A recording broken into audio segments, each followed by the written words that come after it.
we right? Are we good? Hey everybody, it's Amanda. And Rick, and welcome to the Fundamental Faith Fundamental channel. Faith channel. We just went live on the wrong channel. Now we're right. Now we're on the right channel, the Faith channel. It's just how my day has been. It's just been a little crazy. There we are. I see us. This is take Hey, 2. you came over. So Good glad evening. you joined us. So this is our live Bible Q&A. How you doing? Hey, Mama Jen, Perceiving a Life, Alicia, hello.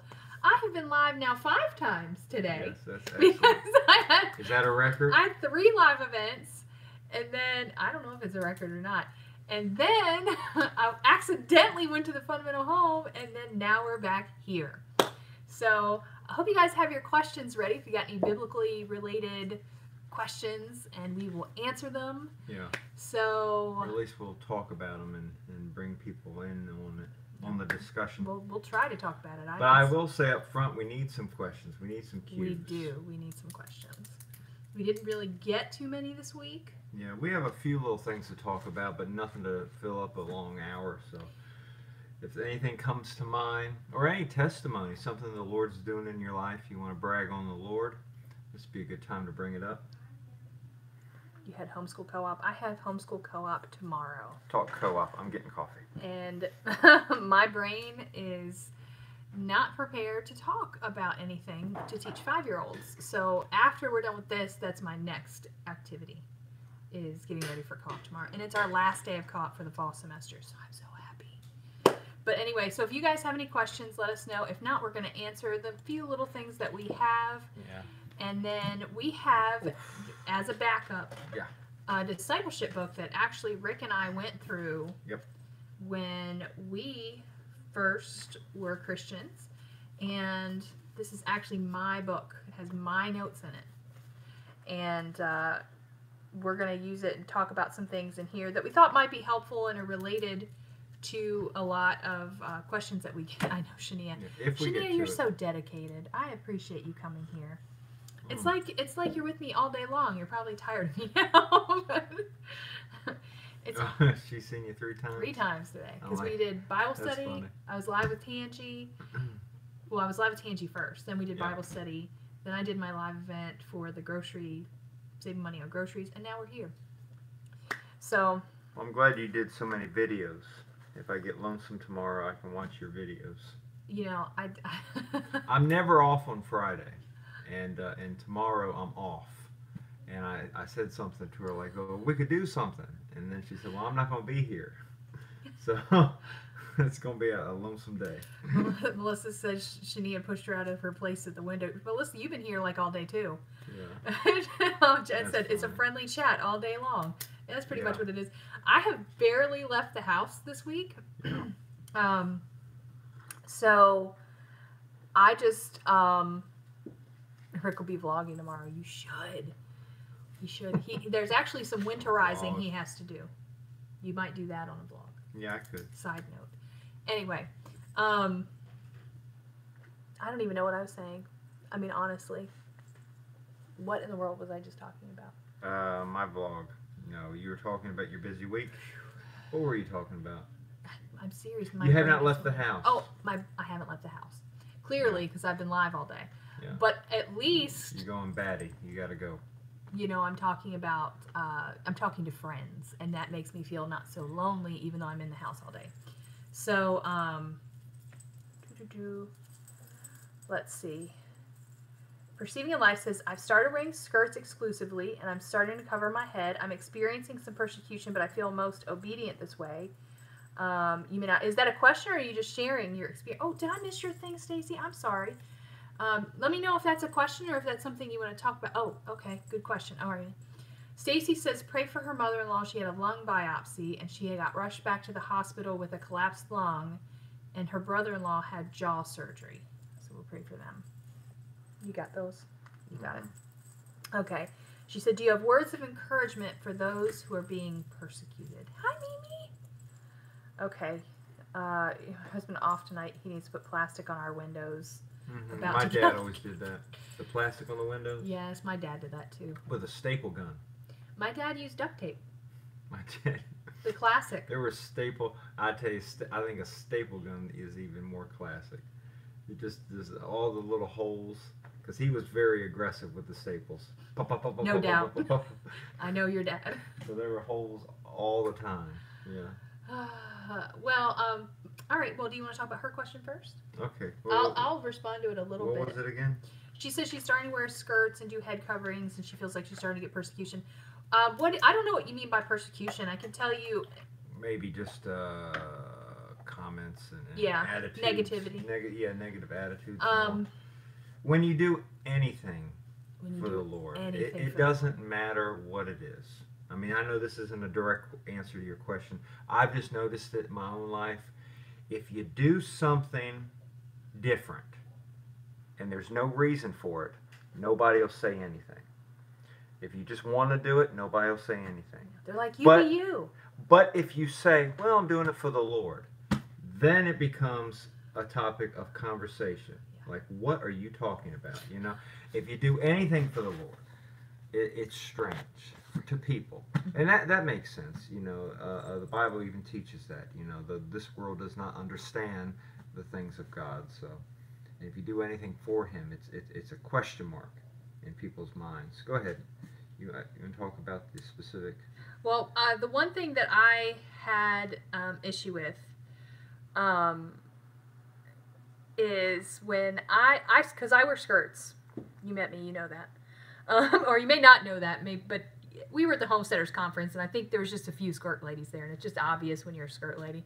But so when I started wearing them, I didn't tell anybody because I just was kind of not sure if I was going to keep doing it, not sure how it was going to, you know what I'm saying? Like I was thinking that's what I was going to do, but I really wasn't ready to talk about it. I didn't say one word to a single soul, and I worked in a business where women wore dresses and skirts all the time, so I didn't think anybody would notice. But one day, I got confronted shortly after. It was like a week, maybe 2 weeks, because people did know that I went to church, and two ladies who were the Christians that I worked with approached me at work and asked me if I was starting to wear skirts and, you know, the whole reasoning behind it. And they said, they came up to me and spent their entire lunch break telling me that I was legalistic and a Pharisee and I was judging them. And I was like, I didn't even bring it up to you. I didn't say not one word to anyone. I just changed what I did. And I tried to handle it graciously because I do, and I see what you guys, Mama Jen said. She said, has anyone noticed when you do something out of personal conviction, people will automatically start vocally re-justifying their own convictions? And I think that's what it was. I think that they just felt the need to defend their own thing. And all that stuff is really between you and the Lord. All that is little stuff in the grand scheme of thing. Our righteousness is filthy rags. And when it comes to clothes and head coverings, they are literal rags. So it's not even just figurative; they're literal. So so it's really not something that that you know is important to just take in and let it hurt your soul. It's going to happen. Yeah, folks will always have something negative to say about you. Exactly. It will always happen. I mean, look at how people treated the Lord when He was here. I mean, Jesus, he never had any respect. You know, even today, you know, this has been thousands and thousands of years after the cross, and people still disrespect Him every single day.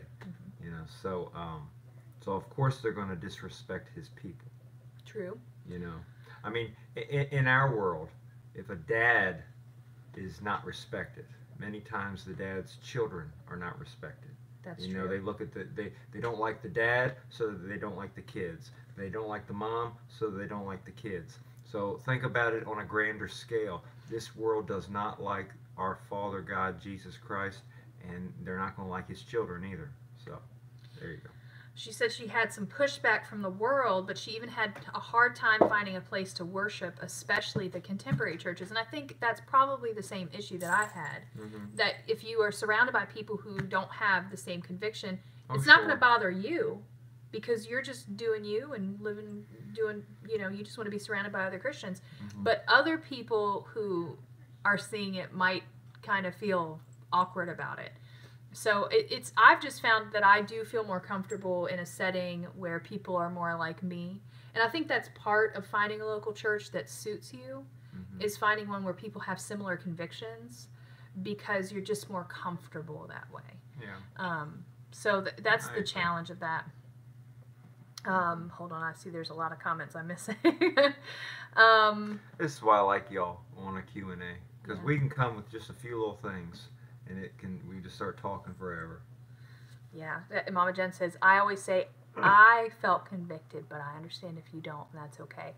Mm-hmm. God does convict different people in different areas, and it's based on His plan for your life, and I believe that 100%. In all honesty, they might be convicted later on. I mean, we're all on the same road here, but there are people on different parts of the road, so.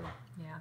She says, I didn't expect to come from... The cat made a noise. She didn't expect it to come from churches. I didn't expect it to come from Christians, so I totally know what you mean. You didn't expect to be turned away from churches for your head covering. And you didn't think you'd have to ask permission to worship anywhere. That's strange. I mean, I can't say that I'm surprised.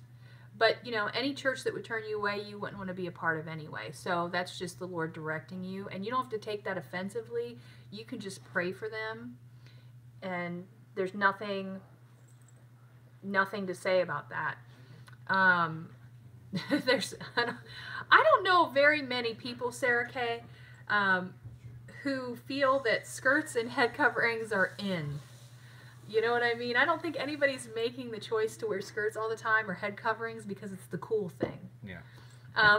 It's totally not. So, I mean, that's just, again, a personal conviction. And, I've mentioned before that for me, I was a very tough woman. I'm not saying that I'm not anymore, but I was particularly tough back in the day. I mean, I was in the Army briefly, and I was in the business world, in executive management, and I pretty much bossed people around all day long. And I feel like the Lord put it on my heart because I needed to work on the area of submission. And for me, it wasn't so much a head covering, but it was a matter of growing my hair out, because I had really short hair like this. Like, this was my hair.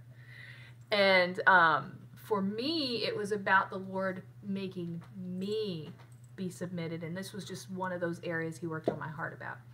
And being more, embracing my feminine side and not trying to be so manly all the time.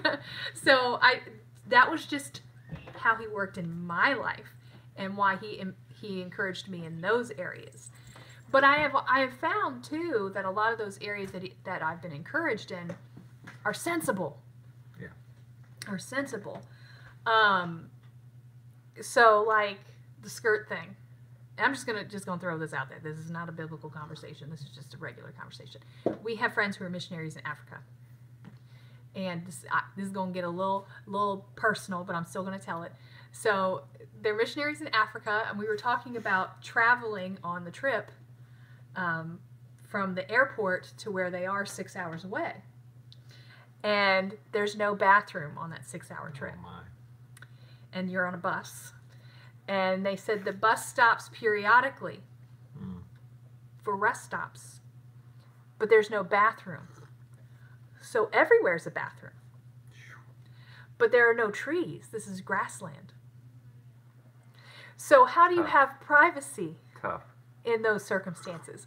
And they said they have to, in some places, some churches, they have to tell the ladies, you need to wear skirts.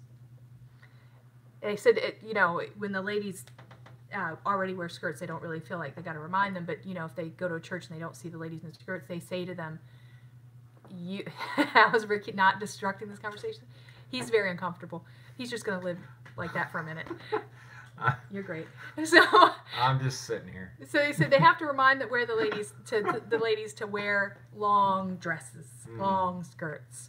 There needs to be some covering. So, but anyway, the whole we were awkward. talking about it, and I Very never awkward. considered it, but I thought such a functional piece of clothing when you get down to it. Like, we live in a world that's very sterilized, and we don't really think about it. Yeah. But when you get down to it, the pants for men and skirts for ladies, how practical they are and how they just make sense. Do you know what I mean? So listen, so we were at Homesteaders of America, and we were outside all day. And it was windy, and it was cold. And I'm telling you, by the end of that day, and I'm not really a makeup and hair person. I don't care about all of this very much at all. I actually wore makeup today. Not normally my thing, right? But at the end of the day, end of the second day of being outside and in the wind and in the cold, my hair was so tore up. It was dry and it was crackly. And like I said, I don't even notice that stuff. Brianna's the one, she cares about that stuff. She notices it. And I was like, man, a head covering would be so practical because you would keep your hair up. It would keep it from getting damaged. You know, if you're doing work outside, it's not in your way. And I was like, Oh, and I see what you're saying. I just happened to see your thing pop up. I got to look at all the other comments. But everybody was talking about staying warm, and skirts are the best when you're cold. They are the best. It's like a big giant mitten on your legs. So anyway, so a lot of the things that I like them because I really think they're practical. I'm a practical kind of girl, and they just make sense sometimes. And it's like, Lord, wow. But anyway, that's a side note. I've obviously no conviction about that, but it's just one of those things that I often think. Practicality, sensibility, that's got to be coming from the Lord.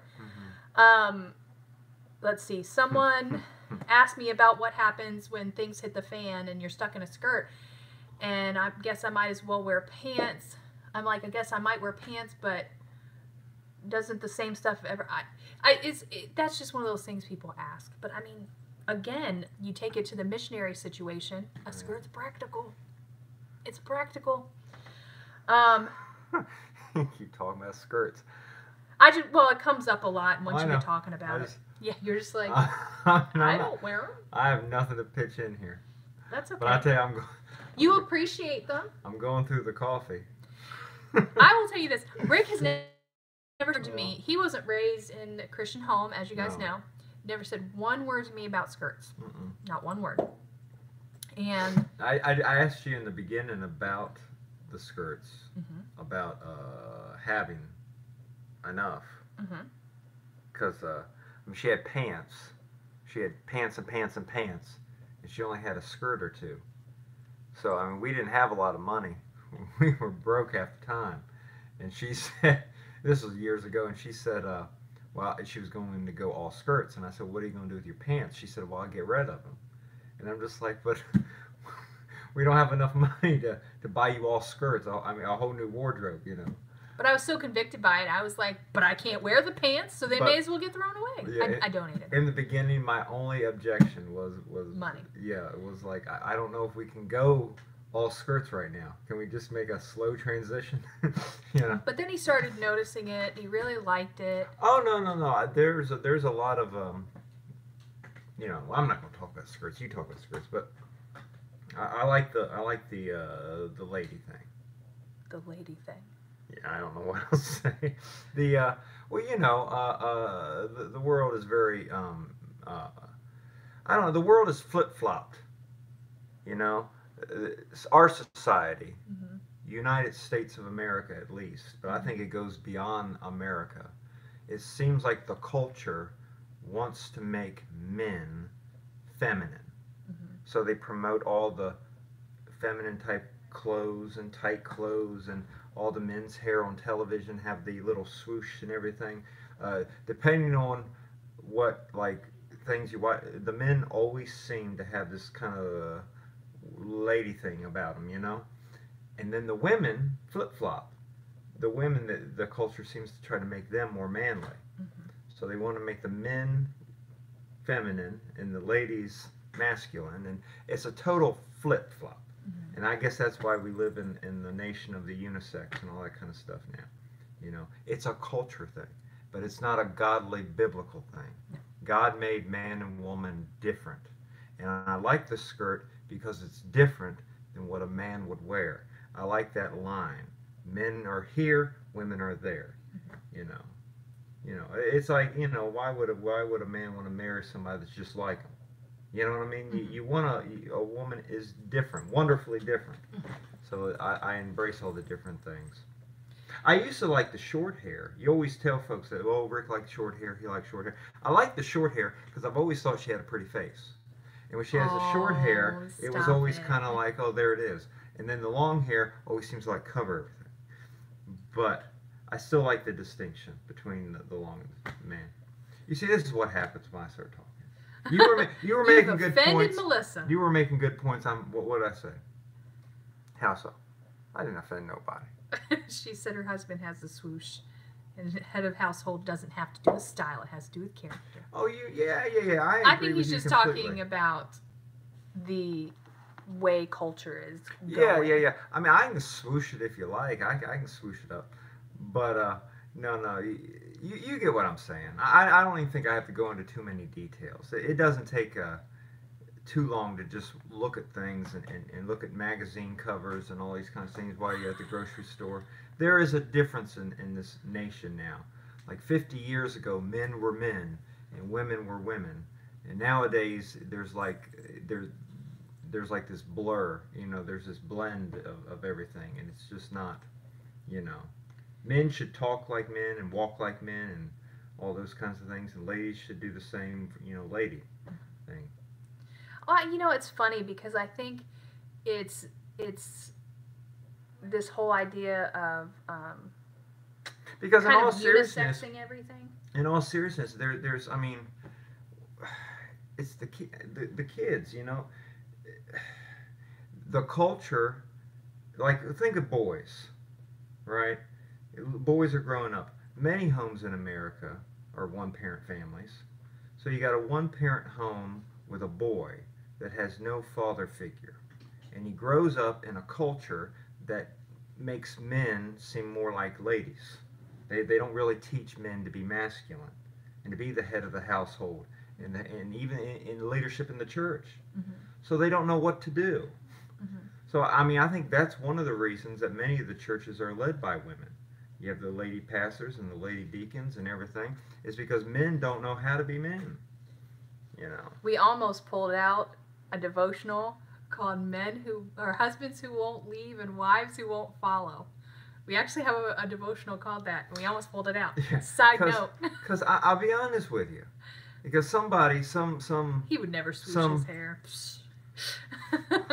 I tell you what, when I wake up at 3 in the morning, there's definitely a swoosh happening.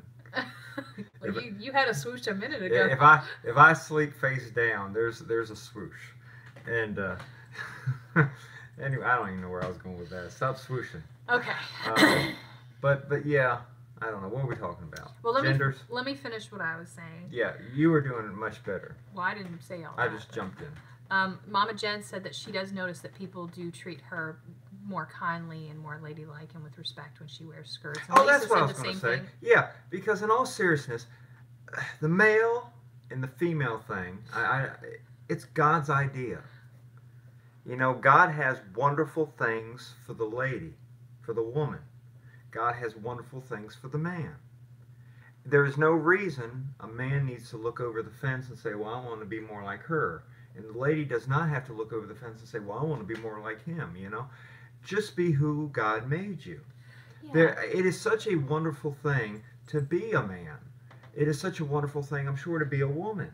And to really live and to fulfill the life that God had for the man or for the woman. Love it. And value it for what it is. In all honesty, I think it's a sign of a sinful heart because people, all people, are never satisfied. That's why folks covet so much.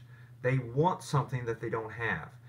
Heavy people want to be thin. Thin people want to be bigger. Tall people want to be smaller. Smaller people want to be taller. It's just something in people. It's that sinful nature that is never satisfied and always wants something else. 50 years ago men were men, but then all of a sudden they thought, well, I want a manicure, that kind of thing. I don't know. So they start doing, lady things, But I and will say this, if I may, Brianna, what were we watching? We were watching manicure. something the other day. That just came out of nowhere. No, we were watching something the other day, and it was some kind of old movie. Yeah. It was like black and white. I mean, Yeah. It was an old movie, and I don't know if it was Cary Grant in it, but it was Cary Grant-esque, if not him in particular. Yeah. But he was wearing a suit, and the suit he was wearing, I said to Brianna, I remember having this conversation. Wow, that suit is like a man could wear that today. The men's fashion really hasn't changed much. A suit still looks like a suit, and it doesn't change much at all. I like the traditional cut suits. But the women's clothing Yeah. have changed immensely. And so you can really see how Satan, I think, has been working particularly hard on women Well, that's neat. to That's change neat to point out. their mindset and get them away from being distinct and separate. And I think, people always make that debate. I think somebody even said it here. Did I talk about the manicure pedicure thing? Hold on, let me I say what I want to say. Men should groom. Men should groom. That was not the point I was making. But ladies groom different than fellas, is what I'm saying. All right, so Shania said that she's heard some people say it's biblical for women to wear long dresses, but if we dress by biblical time, men would not be wearing pants or be clean cut. And here's the deal. And Melissa's saying Jesus didn't wear a suit. Oh yeah, you don't have to wear a suit. Mine no way. You guys don't even make me break out the Bible. What? Okay, I'm going to tell you my personal conviction on this particular area. Of what? Okay. Help me. Give me a hint. What caught me, because here's where it got ugly. Okay, this is where it got ugly for me. I went to the Bible looking to prove it wrong. Uh-oh. Don't do it. Don't go to the Bible looking to prove somebody wrong, because you're gonna be wrong.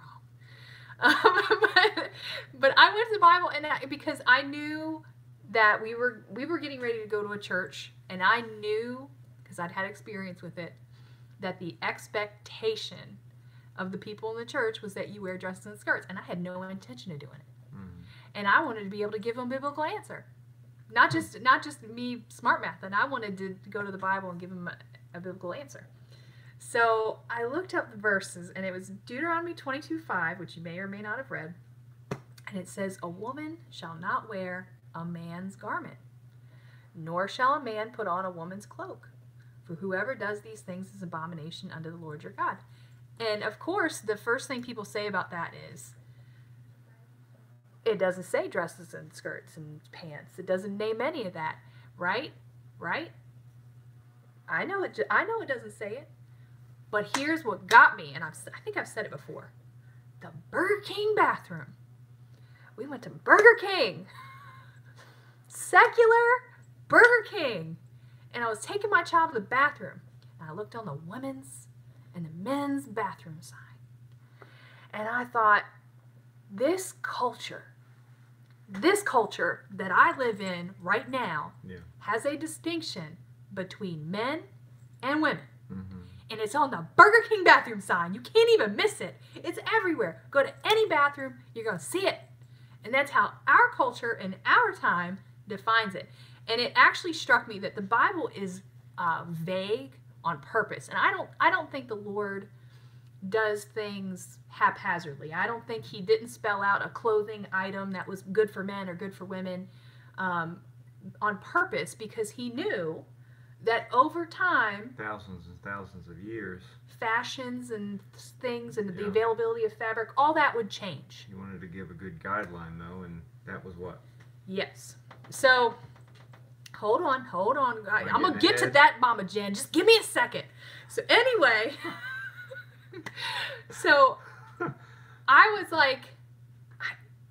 like, it's vague on purpose, because wherever you are, in your time, in your culture, the separation is not the garment itself. It's not a skirt or pants. The separation is, I feel like I want to have a little music going on behind me. You know what I'm saying? The separation is that it should be distinct. What a woman wears should be distinct from what a man wears. And in our culture, in our time, according to the Burger King bathroom, there it is. So it does say a lot of other things, right? Oh, I'm sorry. Am I doing? Let me check the live chat. I want to make sure I'm not. Okay. Yeah, we're missing the troll. Always got to be a troll. That's okay. You're welcome to join us, troll. That you just can't comment. Anyway. So it does, and people always say this whole thing about the Old Testament as though it has no value. Mm-hmm. But again, I'm of a practical nature. And I don't think the Lord gave us the Old Testament and allowed it to stand all these years just so we could ignore the valuable words of wisdom that are in it. And I also think the Bible says, I'm the Lord, I change not. And the things that were an abomination to him then are an abomination to him now. Hmm. The difference, and I've said this before, between the Old Testament and the New Testament, I love that you're here and let me talk. Oh, sure. I've been talking all day. Is that the punishment has changed. Thank you, Mama Jen. That's what I need, the organ. The punishment's changed. The Lord's opinion on sin hasn't changed. Murder is still wrong. Old Testament, New Testament. Adultery is still wrong. Old Testament, New Testament. The difference is the punishment. Christ has died. We do not have to pay the price for that.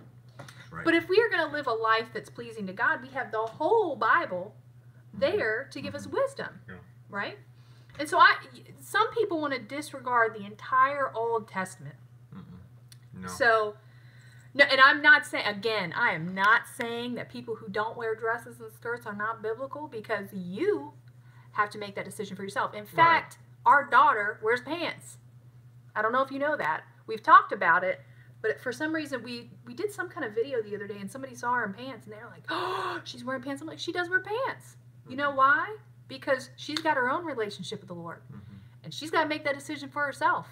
And when she was young, we allowed, when they were young, we said, this is how we expect you to dress. And then when they reach a certain age, we allow them to have some opportunity to have their own relationship with the Lord and make their own decisions. And you got to walk your walk. And there might be some things, this is how I feel about it, this is how I read it, this is how I interpret my relationship with the Lord, and it is not a judgment on not another soul. It's just how I feel about it. And that's how I feel about it. There's just no way around it. But my daughter doesn't do it. And do I think she doesn't love the Lord? No. I think she has a different opinion on it. I value her opinion. She's an individual. She's got to meet the Lord between her and him, just like everybody else. And so there that is. You know, there's a lot of people here that wear head coverings and feel very strongly about it. Could give you a great explanation of it. Could probably, you know, no, I totally understand. Totally understand. But I do feel strongly about it for myself. There's just no doubt about it. I can tell you a million reasons and experiences that I've had in my own life. But, you know, that's just how it is, you know. And so there's just a lot of different opinions on it. And I think, frankly, this is exactly why when I was working and the two Christian ladies came up to me and had to have a conversation with me, because we as Christians sometimes aren't really good at having differences of opinion. Do you know what I mean? Like, I can read the Bible and feel very strongly about something, and you can read it and feel very strongly about something else. And the Lord's just working on our hearts in different ways. None of us are going to understand the entirety of the Bible completely. Yeah. And that is important to point out. It's funny, many times when you live the Christian life, the ones that you have the most trouble with are other Christians. You know, the lost world just kind of wants to ignore, like, oh, please. Because I had that yesterday. I mean, I was having a back and forth with two people about Bible matters, and they really just wanted to kind of sweep the Bible stuff under the rug. They just want to talk about worldly stuff. And when I wasn't interested in talking about worldly stuff, they got aggravated with me. When you talk about Christian things with Christians, though, they really... They take to heart. Yeah. It's like I'm an evangelism guy. I mean, That's a people good example. people who are Christians already, Mm-hmm. they don't need to be evangelized. Mm-hmm. So I can understand if it gets a little aggravating sometimes to other Christians on the fundamental faith when I come on and start talking about People need to be salvation saved. or soul winning and all, and folks are like, Rick, we've heard that before. But see, that's just what my heart is just evangelism, seeing lost people get saved and know Christ. And not every believer is right there. We came to North Carolina, and I went to a Bible college, and we were in a church, and we were in the Sunday school room, and I'm talking about evangelism. And the Sunday school teacher's wife kind of rebuked me a little bit and sort of said, yeah, but we need to talk about discipleship, which is, the training and the teaching of a young Christian after salvation. And there is a time and a place for discipleship. And discipleship is very important. But sometimes I've noticed in the Christian life, you have your evangelism people, and then you have your discipleship people. And many times, the discipleship people don't have the same passion for evangelism that the evangelism people have, and the evangelism people don't have the same passion for discipling, and they kind of go like this. I want to say know? too that we have friends we have lots of friends who are missionaries. Right? Yes, I was agreeing with you. We have lots of friends who are missionaries, and all they want to talk about is missions to that country. We have really good friends who are going to Korea. Yeah. They if you talk to them for 5 seconds, you're going to hear about going to Korea and how there's a need in Korea, So and Korea's open. That's what the Lord put on them. And they ask all the time, So why doesn't anybody care about Korea? And they're just so, because that's all that the Lord put on their heart, and it's important to them, and that's how He's working in them. But the Lord gave them everyone different that passion, that desire, that thing in them. So that's what they talk about. Because of the work He's going to do. The Bible teaches out of the abundance of the heart, the mouth speaks. Yes. So the Lord puts something in your heart, and your mouth, you're just going to talk about it. Mm-hmm. So I agree with you. That's biblical. Yes. So no doubt the Lord has put something in your heart that He hasn't put on ours. You probably talk about it all the time. Mm-hmm. There's people that talk a lot about the Christian home. There's a guy that I know. He taught Sunday school in our church for a long time, and he teaches a lot on the Christian home. The pastor of the church opened it wide. He could talk about anything. He could teach a series on anything he wanted. He picked the Christian home. When he preaches, he often brings up the Christian home. There's a music guy. He does the same thing. He's always talking about music. He can be talking about creation, and somehow he brings it to music. He can talk about the family. He'll bring it to music. Mm-hmm. It doesn't matter what you have this man talk about. He's a music guy. He always brings it to Christian music. And I think this is one of those that's things. not wrong. No. The Lord puts something on your heart, and when the abundance of the heart, your mouth speaks. What God puts in, it comes out. So I think this is one of those things, just trying to remember that we're the body. And so we're all different parts. Yeah. And rather than attacking someone for not being as involved in this area that you feel very strongly about, then instead of that, you can just appreciate that the other person is doing what the Lord has worked on them for in their life. Mm-hmm. Do you know what I mean? Mm-hmm. God does know us individually, and He works with us individually, and He has an individual plan for our life that's going to affect other people. And so the things that He's going to work on us about, we're going to share it with you. But the things that He's working on you about might be completely different, and then He's going to give you an opportunity to share that with other people. Mm-hmm. So it's just, we're all working together. We don't all have the same convictions. We don't all have the same missions, so to speak. But it's just the idea that the Lord's put these things on our heart, especially for us, and we're going to use that in ministry for Him. Yeah. So I want to hit these comments. So like I said, it's obviously it's not a sin for a woman to wear pants. No. The Bible teaches, whatever you eat and drink, do all for the glory of God. Yeah. So, in other words, if I can apply it, whether you wear pants or skirts, do it for the glory of God. And I think the whole point that we were making early on is that, God made a man different, a woman different, so that's how you should live. You should live different than a woman. You should live different than a man. and you should, all the areas of your life, you should make sure there's that distinction, because God made you a distinct gender. So that's all. Now, see, Melissa, I'm gonna use you as an example because you brought this up. You said your parents were very abusive and hypocritical and forced you to wear dresses. Now, as an adult, you're trying to find middle ground. Okay. And I know a little bit about you, and I know that you're a very structured person. You like planners. You like structure. It brings you joy. Yes, it does. And maybe and torment at the same time. And maybe the Lord Joy and allowed torment. you to grow up in that situation because He knew perhaps if you had decided to do the dress skirt thing on your own, you might be too militant about it. You know what I mean? It might be too much structure for you. It might get in the way of the work that He has called you to. It's something different. So maybe He's kind of just put that out of your mind, and that's not as important as other things He's got for you. Yeah. But I had the opposite experience, and then I had no rules whatsoever. None. I think my mother corrected my clothing one time in my life, and she said my pants were too tight. And it shocked me that she said something, and I changed them because we never got corrected for anything. In fact, to a degree, like we were in bars at 13, and I had completely the opposite experience. So for me, it was important to me to get some more structure. I needed a little more in order to be effective for the Lord. And the Lord, like I said, He's just going to work on us in different ways because He's got different missions for all of us.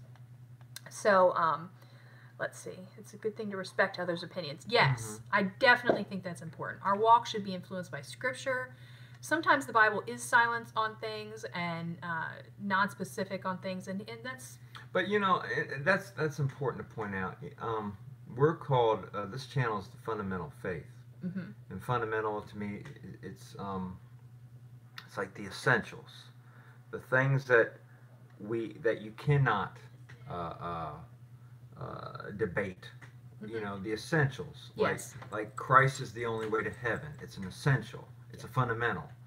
And The Bible's God's Word. Those are things that it's not up for discussion. Yes. It is God's Word, period. Yes. All these other things, like skirts and pants and all these things, those are like Side issues. They're side issues, they're preferences, and it's really between you and the Lord. Yes. It's really not open for discussion.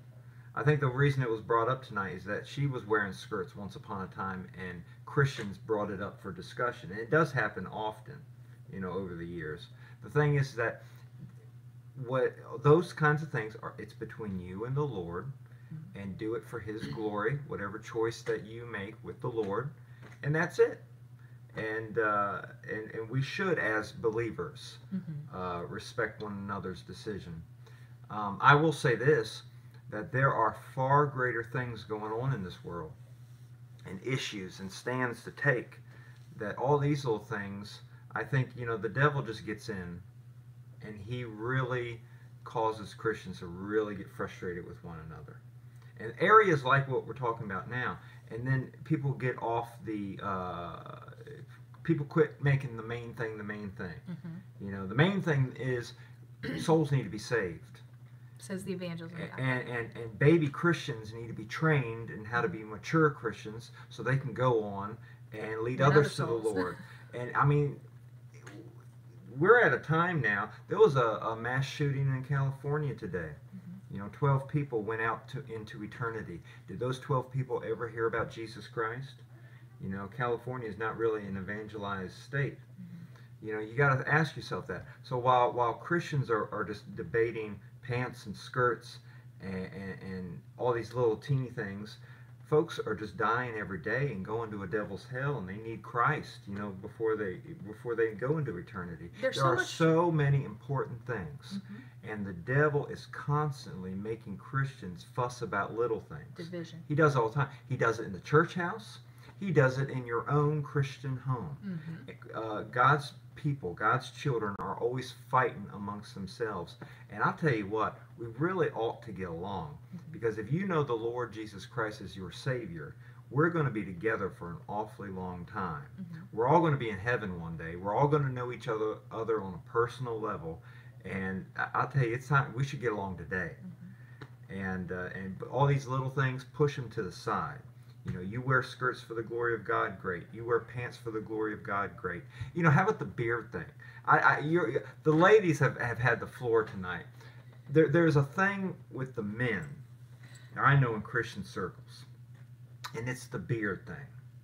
We know Christians in Maryland, you have to be clean shaven in one church. Mm. You got to have a beard in the other church. Mm-hmm. Yep. We came to North Carolina, the Bible college, you have to be clean shaven. Now, but you can have a mustache. If you want to have facial hair, a mustache is fine, but not a beard. Yes.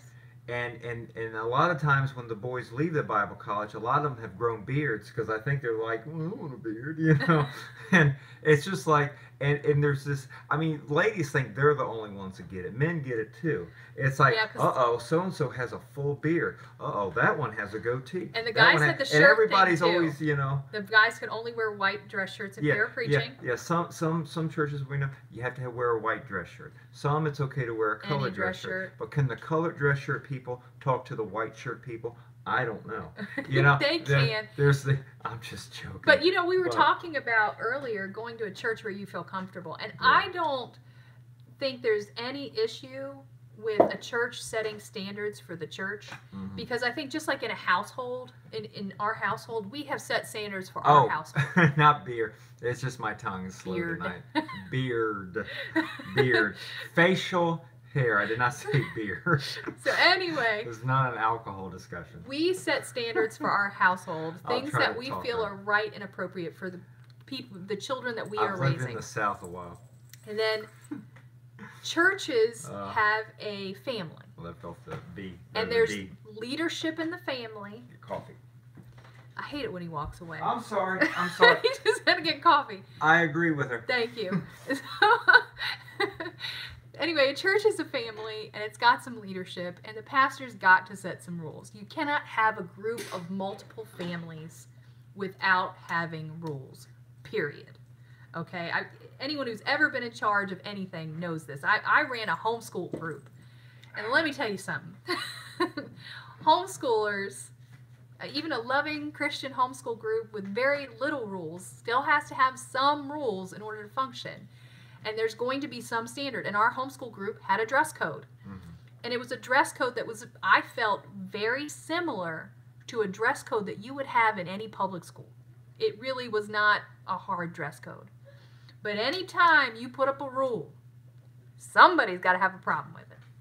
Somebody's going to want to come in and say, well, the Bible doesn't say that. Sure. But you got to set a standard somewhere. You got to set it somewhere. Otherwise, nothing ever gets done. Everybody's just looking at each other like, well, what are we going to do? You know? There's got to be some standards. So someone's got to jump up and say, okay, well, like, you know, the Bible says that long hair is a shame on a man. So what's long hair? Bible doesn't define it. You know? So when we cut our hair short, does the hair touch the ear, or should it be above the ear, or what's all? So somebody will come along and say, well, I guess it should be above the ear. Okay, but then somebody will come, well, why can't it touch the ear? And then it becomes a fight. And then you have to say, well, the Bible said long hair. Well, it doesn't say it can't touch the ear. Yes, I know. And then there's the Nazarites. We had to pick a standard. Yes. And if we don't follow the standard, if we just change it every semester or something like that, it's just going to, nothing's ever going to get done. Or even if the church has the rule, what's the purpose of the standard though? That's easy. So it doesn't get out of hand. If you've ever, like this was a homeschool group that I'm talking about, but even a church organization, I'll say both. So you can't get a job at McDonald's and they won't give you a standard of dress. Okay, it doesn't matter where you work. You're going to have some kind of standard of dress, even if it's minor. And I'm not talking about for the membership per se, although some churches might have a standard of dress for membership. No, we're not talking about membership. I'm talking about. We're talking about church. We're talking about Christian school at first. Yeah, right? Well, I'm talking about Christian school and homeschool group. The purpose of it is just like within a public school. You want to make sure that everything's gonna be organized and nobody's gonna be messing with anybody's things. I mean, in all seriousness, I've taught in school and I don't even know how to put it. I think everybody gets it. You talk about why kids need to be covered a little bit. She just brought up the story about her mom saying one time that her jeans were too tight. Yes. Okay. So, once. so if you don't ever say that something is too tight, if you don't have in your mind that there is a line and you don't go beyond that line, things will just keep getting tighter and tighter and tighter and tighter. Or lower and lower and lower. Yeah. So somebody, the one in leadership, whoever that may be, has to say, you know what? I don't like the direction that's going. Maybe we should back it up a little bit, and that way we're not walking that line. Because in all seriousness, you got to keep in mind that God is holy.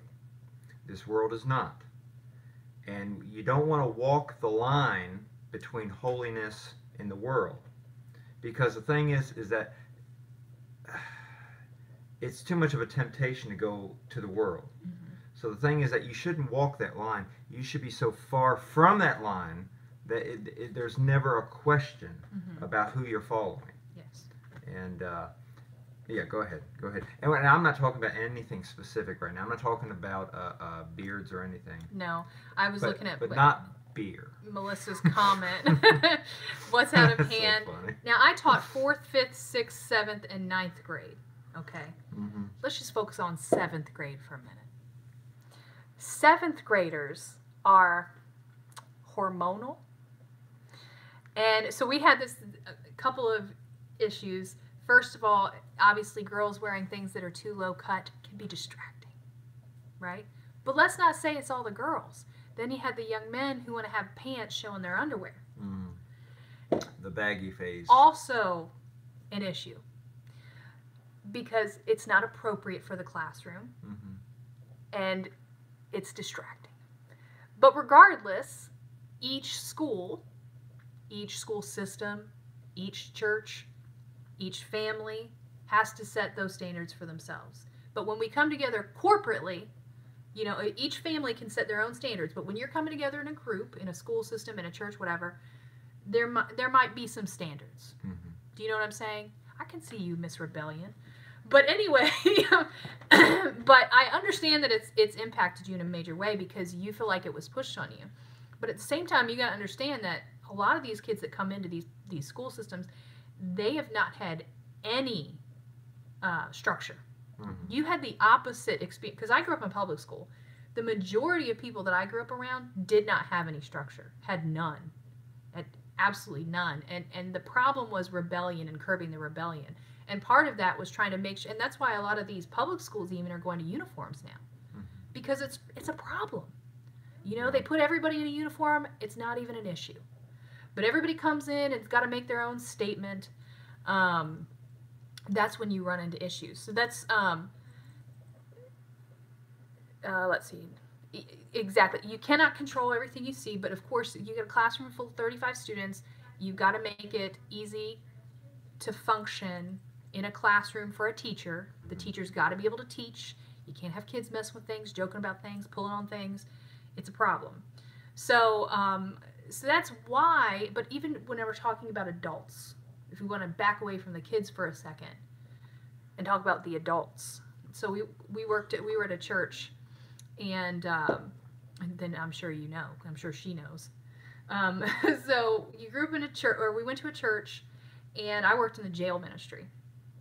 The church did not have a standard for people to dress to come into worship. Our church did not. No. And I would not have felt that was appropriate. However, if you were on staff, if you were working in a particular ministry, there was a dress code, as any other workplace. Yeah. And so one of the ladies showed up to do the jail ministry. I was in charge of the ladies' jail ministry. One of the ladies showed up for the jail ministry, and she's wearing pants. And I had to send her home. She's greatly offended. She was greatly offended. I could have cared less what she was wearing. Yeah. Honest to goodness. It was not my decision at all. But... well, in leadership, you step it up a notch. You that was the rule. Yeah, and it was my job to say, I'm sorry. I wish you could come help me minister at the jail. But I can't go. You can't go because you're not in the appropriate dress. She agreed to it when she joined it. She knew what it was. Frankly, she was just trying to start a fuss. That's a thing that I want to point out. Okay, pants are not sinful, No. but if you're somewhere that says to wear this or to wear that, and you agree to it, Mm-hmm. then it becomes the standard that you have agreed to. Therefore, if you do not do it, that's sin. Mm-hmm. Because you said you would, Mm-hmm. and then you backed up and said, no, I'm not going to do it. Mm-hmm. That's wrong. Mm-hmm. So if you agree to something, then yes, you should follow it. Because you don't want to be a liar. You want to do what you've said. Mm-hmm. But then again, this is the reason why I say when you go to a church, you need to look for things that you are comfortable with, because there's so many out there. There's so many different rules and different places. Yeah. And there's got to be one where you feel comfortable. Yeah. You know, there's got to be one that maybe it's got a wide variety of people. Maybe it's got a lot of people that are just the same. Maybe you like a lot of rules and like people exactly like you, and you only want to be around the people who are exactly like you, and you're comfortable that way. Do that. Maybe you want to be with an entire range of people, and that makes you happy. Go do that. I see. I think kind of different in some ways. I like a wide variety in a church because I think a New Testament local church should have everybody in it, because the gospel is for everybody. In Maryland, we went to a church, and I love the church, and I don't speak bad of the church, but it was right by a military base. So there were a lot of military people in the church. It just stands to reason. There was a lot of military people. Well, I worked in a grocery store. I just never really, I don't know, as far as on a personal level, outside of church, never really fit in or had anything in common with these. These were military guys, lifetime guys. And I'm like, hey, how you doing? We're in a grocery store, So, that was fine and all. They never made me feel weird or nothing, but it didn't have that in common thing. But I do think that it was good that I was there. I think a church should have a little bit of everybody in it. Down here in the South, I'm just going to say it. It's crazy and it's wrong. It's not biblical. But folks, there still seems to be that white church and that black church, and there seems to be African Americans seem to just have their church, and white folks seem to have their church. Not biblical. No. A New Testament local church where the gospel is for everybody should have rich folks and middle class folks and poor folks. It should have white folks and black folks and Asian folks. It should have everybody and everybody, young and old and kids. And I mean, the gospel's for everybody, so all kinds of people should be in the New Testament church. When we evangelize, it should be to everybody. When we train up folks, when we put people in leadership, it should be all kinds of different folks. So obviously, since it should be made up of all kinds of different folks, then as Christians, as God's children, we do need to accept one another's preferences and what they do. Not to accept sin, but we should accept preferences. If so-and-so wants to be clean-shaven for the Lord, great. If so-and-so wants a mustache, you like a mustache, don't you? No, she doesn't. No. Because her dad had one, so she doesn't want me to ever have one. Makes sense. Beard, yes, with a mustache, but not. But what I'm saying is, you just you're accepting, and you don't make the little things the big things, and get off track of what God really wants us to do as Christians. The one thing I want to add though is that in terms of rules, when you come together corporately, is that you have to be mindful of others. Yes, you're going to have your own convictions and you're going to feel strongly about them. And you might feel strongly to be more structured and you might feel strongly to be more unstructured. But the fact is, when we all come together, we have to be mindful of others. Mm-hmm. So just because I personally feel that my family should be a certain way doesn't mean that everyone else needs to be that way. And I need to understand that other people are going to dress differently than I do. Right? Yeah. So then then there's other people who might want things more loose. And they have to understand that other people might feel comfortable with it more structured, so they might have to deal with a little bit more structure. And that's just because we have to be respectful of one another. I think these are opportunities to learn to love one another. True. When we had the homeschool group, that was one of the things that we discussed, was some people were even more strict in their clothing rules than I am, by far. Mm-hmm. And because I'm actually not really super strict about it in the grand scheme of things. But anyway, so some people were very, very strict-minded about what the dress code should be. And then other people wanted no rules at all, wanted it completely loose. So what we did was we asked all of the families we took our original dress code that we had and we sent it out to all the families and we said, what do you think the changes should be? Mm-hmm. And then we had a leadership team and we bought all those recommendations back in and we took the majority. And we said, okay, well, this is the majority and this is how they feel it should be. And we figured as a whole, this was a good middle ground. Mm-hmm. So if you felt comfortable, it's one of the things they require is sleeves. Mm-hmm. This was the sleeve discussion. Sleeves are required. The majority of the family felt like that was a good rule. Sure. So the question became, what are sleeves? And we decided that, it was a whole discussion that, is it 1 inch? Is it 2 inch? Does it start at the shoulder? Does it not start at the shoulder? What about a boat neck? How wide can it be? Like, it was like a whole thing. And then we said, you know what? We're not going to go around and measure kids' sleeves. People want sleeves, great. If we're gonna judge it with grace, and if it looks at all like a sleeve, it's a sleeve. But if it is obviously a tank top, looks like a sleeve and walks like a sleeve, it's a sleeve or a duck. If it is obviously a tank top, that cat is at that crazy. point we will say your child is out of dress code and can't come to the co-op. And that was the point. So somebody else, their child could choose to wear a long sleeve all day long. But other people were not bound to always wear long sleeve shirts. And then the kids that want to wear tank tops, they can all day long when they're not at co-op. But when you go to co-op, we're going to wear sleeves. And that's just how we're all going to come together. And that's how everybody's going to feel comfortable that this is a nice middle ground, being respectful of everybody else.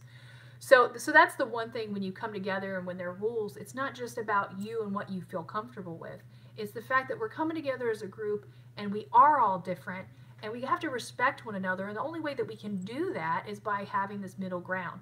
And this is exactly the problem. Frank, we just had the elections this week. I think this is one of those things that America is struggling with right now. This idea that everybody wants to be either completely this side or completely that side.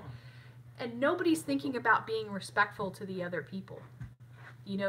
Everybody's objecting to middle ground. Yeah.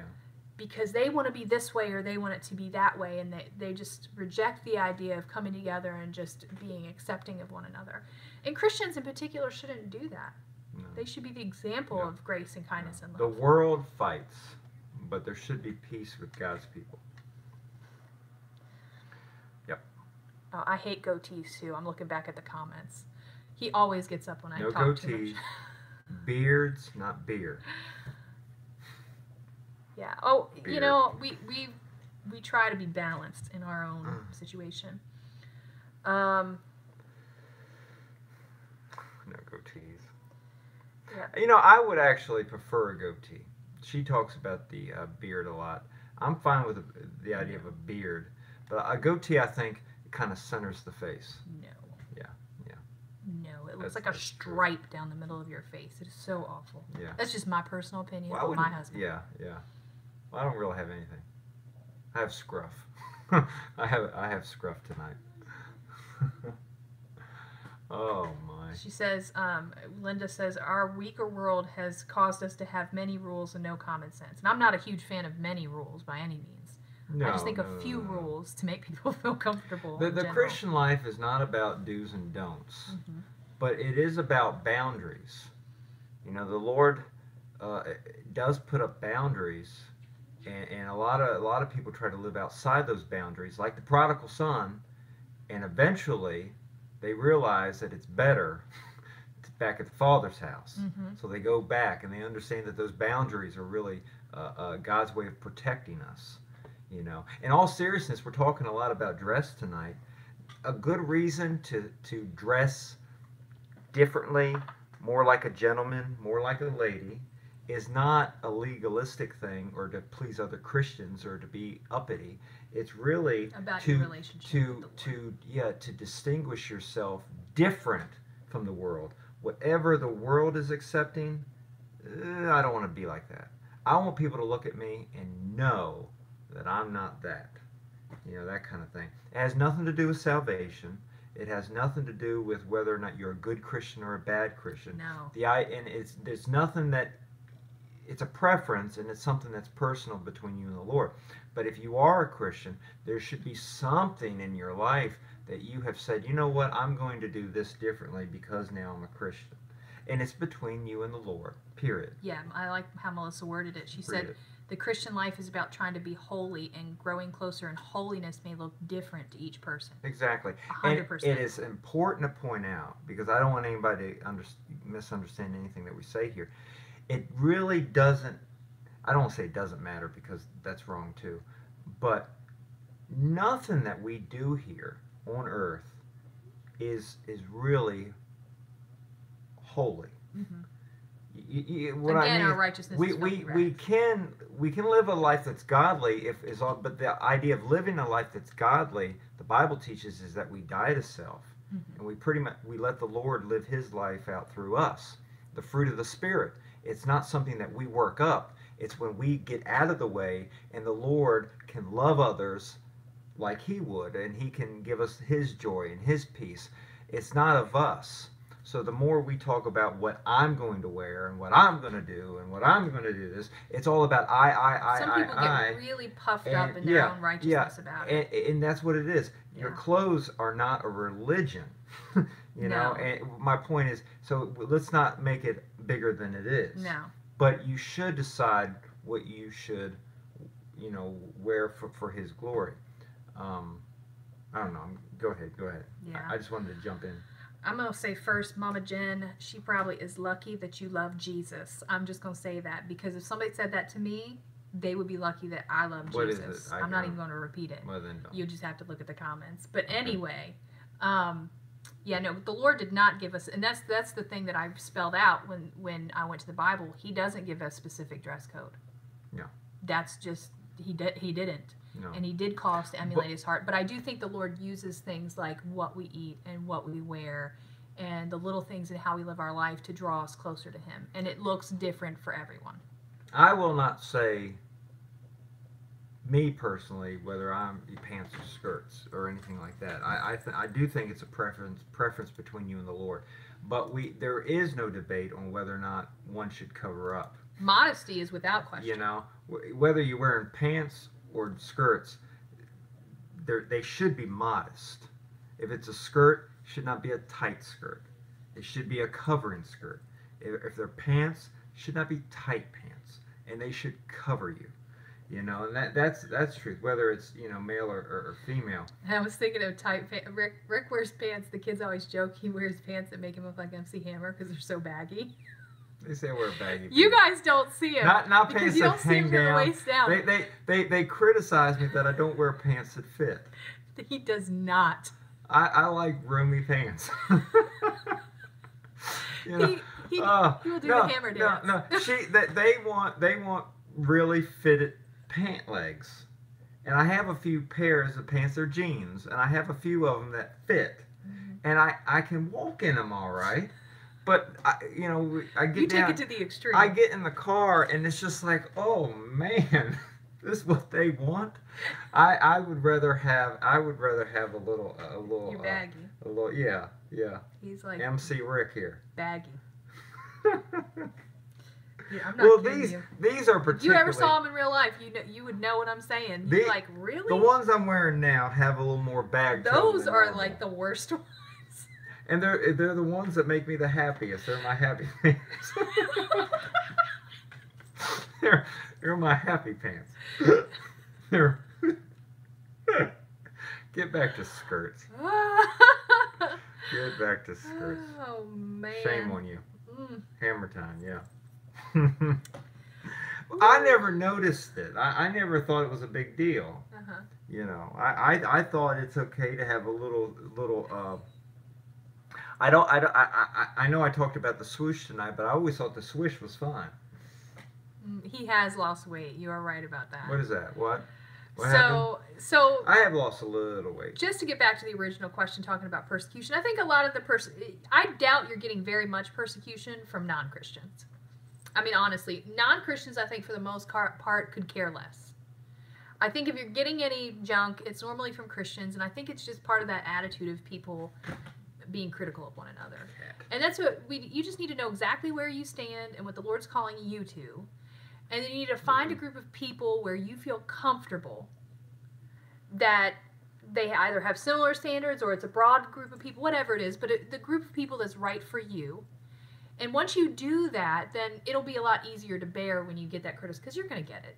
I mean, no matter what you do, no matter what stripe of Christian you are, as you walk and do what you do, you're going to get criticism from different people who think you should be doing different things. Sure. So, but when you have a group of people Everything that you do, that you're connected to, everything that you do is going to have criticism. If you're doing anything, you'll be criticized. And like I said like minutes ago, when you are criticized, see it as an opportunity to love others, and see it as a way that God's given you an opportunity to strengthen your prayer life. You can pray for them, you can pray for yourself, you can pray for, in all seriousness, because sometimes criticism gets really bad. Sometimes it's just a quick comment. Sometimes it is just an attitude that people put on you and label you, and then all of a sudden it's crazy. And I tell you, it goes along in all circles. I know we have a lot of ladies tonight, but men get criticized a lot too. I've already talked about the beard thing, the mustache thing. I teach Sunday school a lot. Even people who speak in the church, there's a quiet little attitude criticism that no one talks about, but it's there when you're preparing an outline to teach or to preach. In theory, people have a structure with it. You have your introduction, you have your 3 points, you have your conclusion, you're done. And those 3 points should be alliterated. They should have the same letter for each point. If you have subpoints, they should have the same amount of subpoints. And it all should flow. And I do agree with a sermon or a Sunday school lesson flowing. But sometimes the Lord doesn't give you it that way. And I'm really bad at having a standard, perfect, structured outline. If you watched the Fundamental Home the other night and you heard about the torment of my journals, how I can never come up with the perfect journal format, and it has messed up my life because I cannot figure out a way to journal. Well, when it transcends to sermon writing or Sunday school writing, I can never get a outline that I like. So the best thing to do is just give it to the Lord and say, Lord, help me put something on this paper that's from you that I can teach or preach, and then and lean on Him. But my point is that there are always people, because I can see it. Some folks don't care. Some folks are just happy that someone is opening the Bible and teaching and preaching. But there's always that one that's a real student of ministry, I guess. And they're looking and says, those 3 points were not alliterated. Those 3 points, you know what I mean? And there's always that I can always see the eyes. So sometimes I just kind of cop to it. And I say, you know what? They don't start with the same letter, In all honesty, when I give a point, sometimes I like to start with a question. I like each point to sometimes be a question or something like that, so I can answer, kind of like a Q&A. When I teach a Sunday school lesson, many times I like to do it like a Q&A. I'll pose the question or ask the question, then I'll answer the question, then I'll give another question, and then I'll answer the question. And totally different than the standard that people want to hear and see. So what my point is, men and women in Christian circles, they go through this little bit of criticism. You just have to learn to love one another and to understand that it's not sin if this person does this, and it's not sin if I do this, but if we all should just know we're doing it for God's glory, and encourage one another to keep on doing what you do for God's glory. Melissa said men don't get 99% of the physical inspection that women do in the church. Oh, I'm sure. That's true, but I think that's why women talk about the physical things like the clothes and the hair and all the other things a lot, because that is what we get judged on, so we talk about it a lot. We didn't even talk about makeup, and that's a whole other thing. And then, but men get judged on other things, and it's hard for them because like ministry opportunities are limited. Because if they don't agree with how you're dressing or how you're doing certain things, then they're not going to let you do anything. Mm-hmm. And so we've had numerous issues. And that's why I think that's partly, and you can look at it a couple ways. I think it's partly why we came online, because Rick was determined that we were going to do ministry. And so online was really the best avenue for us because we've gotten going church to church isn't always an option. We've don't always agree with us. In all seriousness, this is an avenue to talk about the Lord that a lot of our Christian friends don't get. No, a lot of people are anti-social media in the Christian circles, which we don't understand at all. I mean, I know that's just letting a little thing out in our own life, but yeah, I mean, we are online a lot. We can't even talk about it and to a lot of people. Yeah, just because they don't get it. No. And so yeah. Yeah, it's so we get everybody has to deal with criticism. Yeah, it's just in a different format. Mama Jen, be gracious. That's all I gotta say. Let's see. Yeah, there's always people. Modesty is people always talk about modesty more focused on women than over men. Yeah, and that's true. That's true. Men should be modest. Men absolutely should be modest. I don't make yes, absolutely. But I will say something that there's something that's just naturally in men. Men do think immoral a lot. And women should be modest for the Lord, but also, I'll tell you what, men really do struggle with that. And women that are not modest, it's not just between women judging other women for what they wear. Men have trouble with that too. That's why men really need to put blinders on. They're talking about makeup. I want to tell you a story about makeup for a second. I went. Do you know which one I'm going to say? You're on your stories tonight. Yeah, it's a great one. I don't know what is it? Oh, that one? Yes. Okay. She's story time. I'm going to get coffee. We have friends who, I don't even know what they are. We joke that they're Mennonitish. They're not really Mennonite in doctrine, but they dress Mennonitish. Like they wear the homemade clothes and head covering and, honestly, some of our best friends that we have known for many, many years. Yeah, and great, wonderful people. He is the pastor. They just dress in their very old-fashioned. Yes, he is the pastor of the church now. Yeah. But many years ago, he was not then. Another man was a pastor of the church, who we disagreed with on many, many things. Yeah. But they were having a special meeting. Someone just simple salvation. I don't think we saw eye to eye. Yeah. But anyway, we were invited to go, and this was early after I became a Christian. Yes. In all seriousness, now that I've been a Christian for a while, I don't necessarily venture out to do too many different churches, But back then, when I became a Christian, we were invited all different places, so we were visiting several different churches, just popping in, and so we visited one night. Go ahead. Well, we were invited to a special meeting. Yeah, it was on Friday or something or other. And they had a family there that did music and stuff, and we were going to go see the family. And yeah. We didn't realize that there was going to be a preaching time, which we should have realized. Like, we should have recognized that. But we just didn't. We were new in faith. But they wore head coverings, and they wore homemade clothing. And so I had no issue with putting on a head covering and wearing homemade clothing and going into their church because that was their expectation there. It doesn't offend me to wear it. I'll wear it if it makes you comfortable, whatever. So I wore a head covering and I put on a homemade dress and I went into their church thinking that it was totally fine. Even Brianna, she was a baby, and she had a head covering and a homemade dress. And so we went in the church and we're sitting there listening, And I really did not realize, I forgot that I had put on makeup that morning. Totally did not even realize it. I'm thinking I'm, trying to be an encouragement to them. We're there, we're in the seats, we're listening, it's a good time. And the pastor gets up and preaches, and he starts preaching on makeup.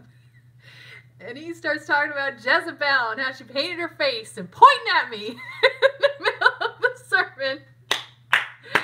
Oh, man, it cracked me up. And he was yelling in my face, and Brianna was a baby, but she could talk, that was so funny.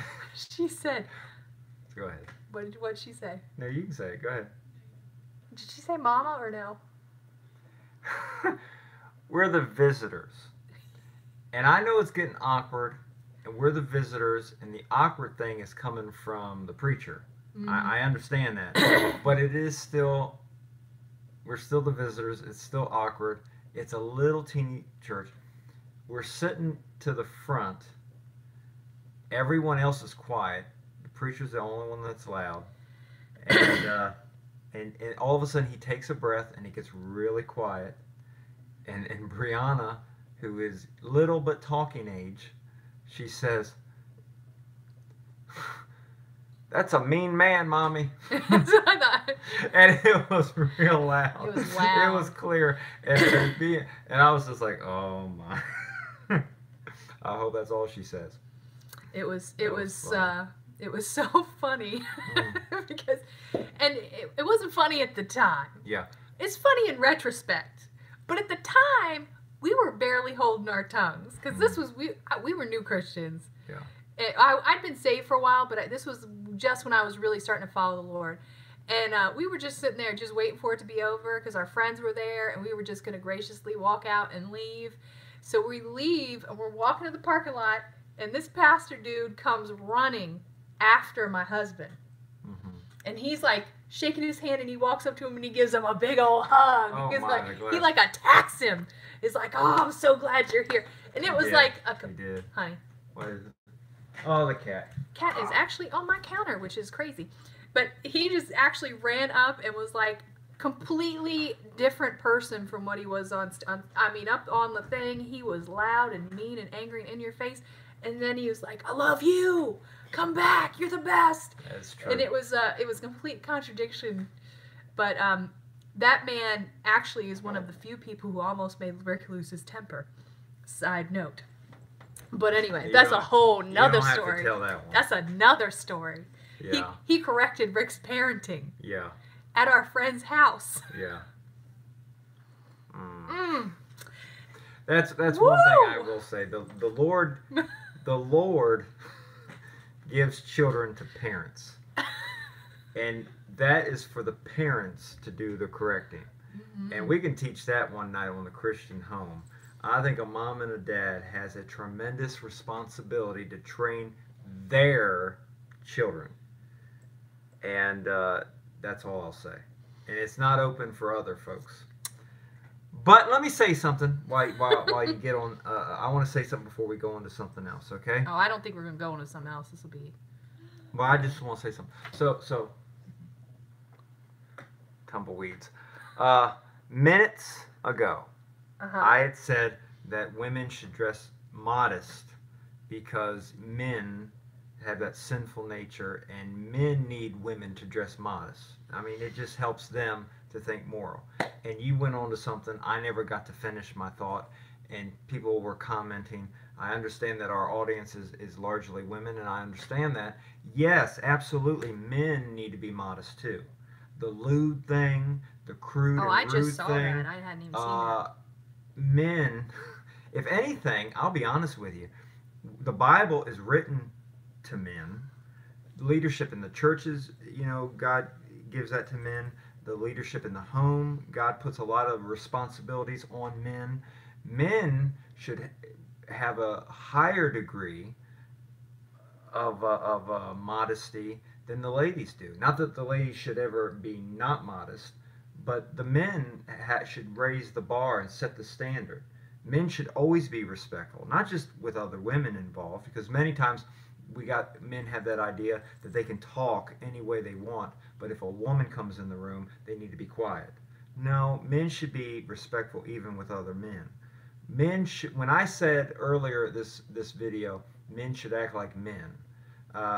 Because the conversation was just going quick, I kind of stopped with clothing. But really, when I say men should be men, I'm talking the old-fashioned idea of men. You know, that men didn't just walk like men and talk like men, dress like men. They actually were gentlemen. And I think that's what I'm getting at. Gentlemen. Gentlemen is really... Not us grabbing things and spitting, and that makes you a man. It's gentleman. You can be a gentleman and not a Christian. I know that. But I do think that if you are a Christian male, you are going, if you're walking with the Lord, you are going to be more gentle. Christ was gentle. The fruit of the Spirit. You know, yeah, exactly. Christ was a lamb. Mm-hmm. You know, he was a servant. And I think a Christian man, a godly man, he's going to be very careful about how he dresses, how he walks, how he talks, and he's going to be very respectful for the ones around them.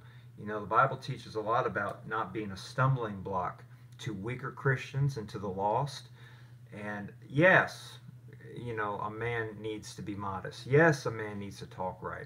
So don't ever get the idea that, oh, Rick is just down on women. I stopped on women, but I didn't get to the men. As a man, I can talk about men freely because I am one. And I think there are a lot of sorry men, forgive me, who do not live right. And they claim to be Christians, and they are disgracing Christ. They are disgracing the church, and they do need to act like Christians. They need to act, you know, they need to behave like they serve a holy God. You know, they need to get their heart right. I'm glad you said that from the men's perspective. Yeah, and in all honesty, we've talked many times about how, and I think we've said this before, in a church, you know, the pastor of the church, biblically speaking, should be a man. Mm-hmm. God gave it to men to lead the church. But in our world today, we see a lot of women pastors. And I do believe it's not, we've said that before, not such a shame on the women, it's a shame on the men. I believe men have dropped the ball, and they're not the spiritual leaders in the home. They're not the spiritual leaders in the church. They just want to do what they want to do, and they want to live by the flesh. And yes, men need to walk with the Lord and get their heart right. Absolutely. And they need to live right. I'm going to say it Dress again. right, talk right. All those things. I do think that So I'm not giving men, I just want to make sure, exactly. I'm not giving men a pass. If anything, you know, men just need a kick. You know, I think spiritually speaking, that men need to be responsible for their own behavior. Absolutely. But I do think that women sometimes use that as a crutch. Yeah. And I'm speaking it from the woman perspective. Mm-hmm. Because oftentimes when we talk about modesty and I hadn't even seen the lewd thing till he mentioned it, and I went back and I feel bad. In a Q&A, it's kind of, so many things are being said. Yeah. So many times we don't get to finish a full thought. Yes. So please understand that I'm not picking one gender over another. Yeah. But I want to say from the women's perspective, and somebody else said it, Marie, I think, said that she feels protected when her husband lets her know how what's appropriate to dress. And again, we talked to each family's got to have their own, you know, she feels comfortable that way. And some people feel comfortable when their husband gives them no expectation. Yeah. Hold on, let me finish, because you're going to make me forget what I got to say. So, but I do think a lot of times women say, when you say women should be modest, they're like, well, men need to control themselves. And I feel like it's sometimes when I tell my kids, and I'm like, you know, Brian, you need to do this. And he's like, well, what about Ricky? And I'm like, I'm not talking to Ricky. I'm talking to you. So you need to do this. And so I think that sometimes we as women get all up in that get it all up in our crawl that we're offended that it's not addressed to the men. Well, I mean, okay, then it needs to be addressed. It does, but that doesn't negate the fact that it needs to be addressed with women as well. I don't think you have to dress modestly because men are going to be tempted. I think you should dress modestly because the Lord has asked you to do it. Mm-hmm. He's called, and he has his reasons for it, and I do think not tempting men is one of them, but I don't think that's the entirety of it. You know, I think that there's more to it than that. There's a lot of things he veils, and he does it for his own reasons. Mm-hmm.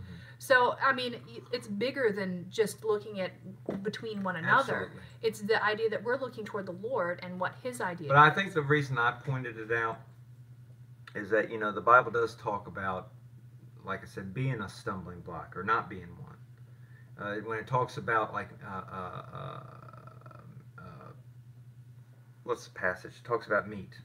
And talks about, you know, if it offends somebody to eat or don't eat. You know what I'm talking about? Well, my point is that if you're around a group, like there's a bunch of men in the church or something or other. Mm-hmm. I'm just putting it out there. This is just a general statement, so don't think I'm talking about something specific. You know, there's men in the church. Mm-hmm. You're a lady, mm-hmm. Okay? If they... You better watch what you say. I know. I don't know where this is going. If they're looking at a lady in an immoral way, mm-hmm. that's not the lady's sin. That's their sin. Yes. Each person is responsible for their own sin. If a man has a problem with immorality, that's that man's sin, not the woman's. But at the same time, the woman should say, okay, I don't want to be a stumbling block. You know, the men do have problems with immorality. You know, there's something in men, I can't explain it. But I don't want to cause anymore. I don't want to be do you get what I'm saying? Yeah. It's like, it's not... There's responsibility on both parts. It's not the woman's sin, but she should be trying to promote holiness. Yes. You know, I want to help the men think right. You know, just like the men need to act right because they want to help the women. If you knew you were going to a group of alcoholics, you're not going to serve beer to. You're like, well, I'm just giving it to the people who aren't alcoholics. Exactly. The people who are alcoholics don't have to look.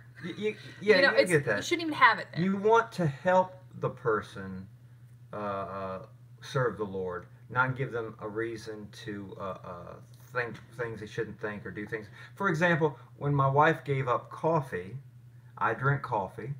I asked her, I said, is it all right if I drink a cup of coffee? Is it all right if I sit here and drink coffee? You know what I mean? I didn't want to, if she was still struggling with coffee, I didn't want to sit here and drink coffee in front of her. Mm-hmm. I didn't want to be an offense, or not an offense, but something to make you stumble and drink it again. Well, one thing I will say, and Perceiving Your Life, you said the idea of a stumbling block is really close to victim blaming. You have to separate your mindset from the worldly mindset. Because I understand that the world will talk about victim blaming, and I do think it's a problem. But the idea that we're not supposed to be a stumbling block is a biblical concept that comes straight from a Bible verse. Yeah. So it's still truth. There are some ways that it's been twisted in this whole victim blaming thing, and that's definitely wrong. Take that away. But you can't also excuse and say, well, we can't talk about the stumbling block thing because it's close to victim blaming. Yeah. No, it's still biblical and it's still right. Listen, I think she's got a good point. Take the world and the world's culture and the way the world thinks, push it aside. You can say what you want, Melissa. Don't look at it. Don't think about it. The world is gone. We're now Christians living the Christian life. Mm-hmm. The goal for living the Christian life is to glorify God. And as believers, as fellow believers, we need to encourage each person to glorify God. Mm-hmm. I want you to glorify God, and I want you to glorify God, and I want to glorify God. We all want to glorify God. And to glorify God, we have to live our lives for the Lord and live how the Lord would want us to live. Mm-hmm. Now, if there is something that I'm doing that I think may cause you to not live the Christian life to God's glory, I don't want to be the reason that you fall. It's not that I'm the blame. If you fall, it's your fault. But I don't want to, cause that. And I don't know. You just have to look at it at a different level. We're all here to help one another.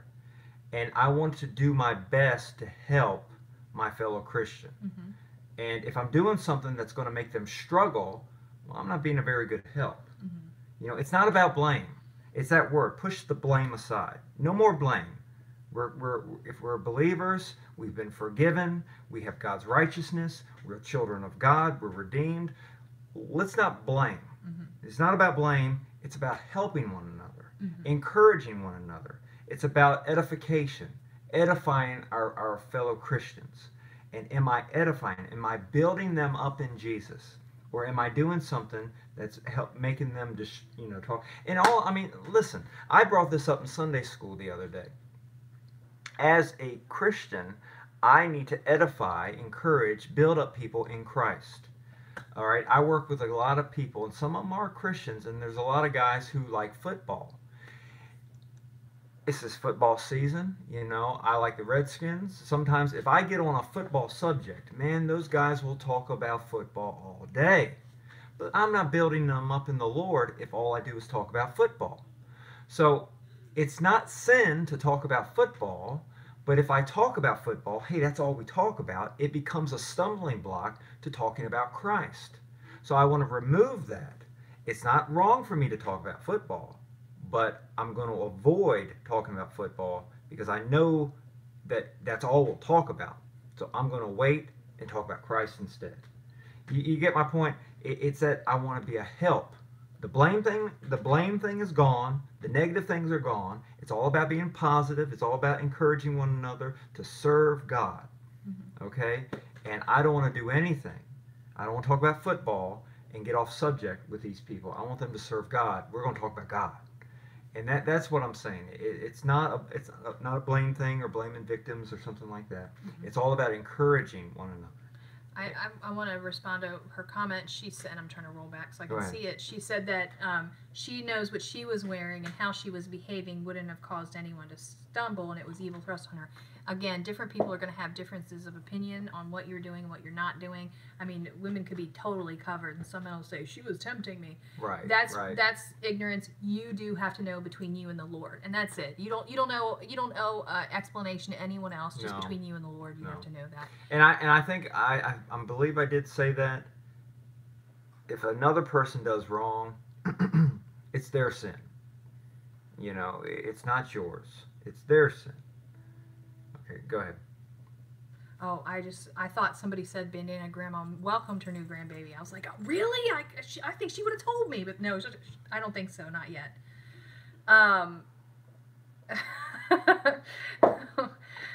Oh man. Yeah, Melissa said she's teaching her boys to look away from anything, and that doesn't lead them closer to holiness. It doesn't, but it does. I mean, just the act of looking doesn't make them so superficially holy. But in a way, it keeps them from anything that might take them down a wrong path. If we're talking about things that are immodest, I'll be honest with you. Are you talking about boys? And even men and women, I'm sure do it too. I'm just talking about men because I am one. You follow? I'm learning in these Q&As to not, Don't offend the ladies. Yeah. You better watch it. I don't want y'all to vote me out. I have to be in the bedroom during the Q&As on Thursday. Okay, I'll watch on my phone. Okay. No, I've learned, and I even heard a preacher say this a long time ago, and I thought about it, and I believe it's right. There's a lot of things in this world that are immoral, that are wrong, that you don't want your kids to see, that you as a Christian should not look at. And in life, the world is so ungodly and sinful. The first look is not sin. It's the second look. There are many times somebody will come in a grocery store. Depending on what you're looking at. There will be I'm talking about immoral things, sinful things, sensual things. Things like that, things that are wrong. It's not even necessarily the look. It's the heart reaction. That's what I'm talking about. But that's what causes the second look. Yes. You look one time, it's something you shouldn't be looking at, you turn away. Then that sinful flesh says, why don't you look one more time? And then you look. And then you know what happens? That picture, whatever you see, gets put in your mind. And then you meditate on that, and you think about that. And that takes you far away from the Lord. She said some men like random things like feet. We can't cater to each freak. Agree. I agree, and that's why I said it. You really just need to know between you and the Lord that you're right. So I think that, but we have sons too. Yeah. And it's scary when you have sons. You know, we have it's the heart. Absolutely. We have to teach them not to look. We have to teach them not to touch. It's always the heart. You know what I mean? And we want them to be right with the Lord, but then there's also dangers just in the world. I mean, anybody can accuse you of anything, and that's why the Bible talks about avoiding even the appearance of evil, because you don't even want to be caught in a situation like Ricky was.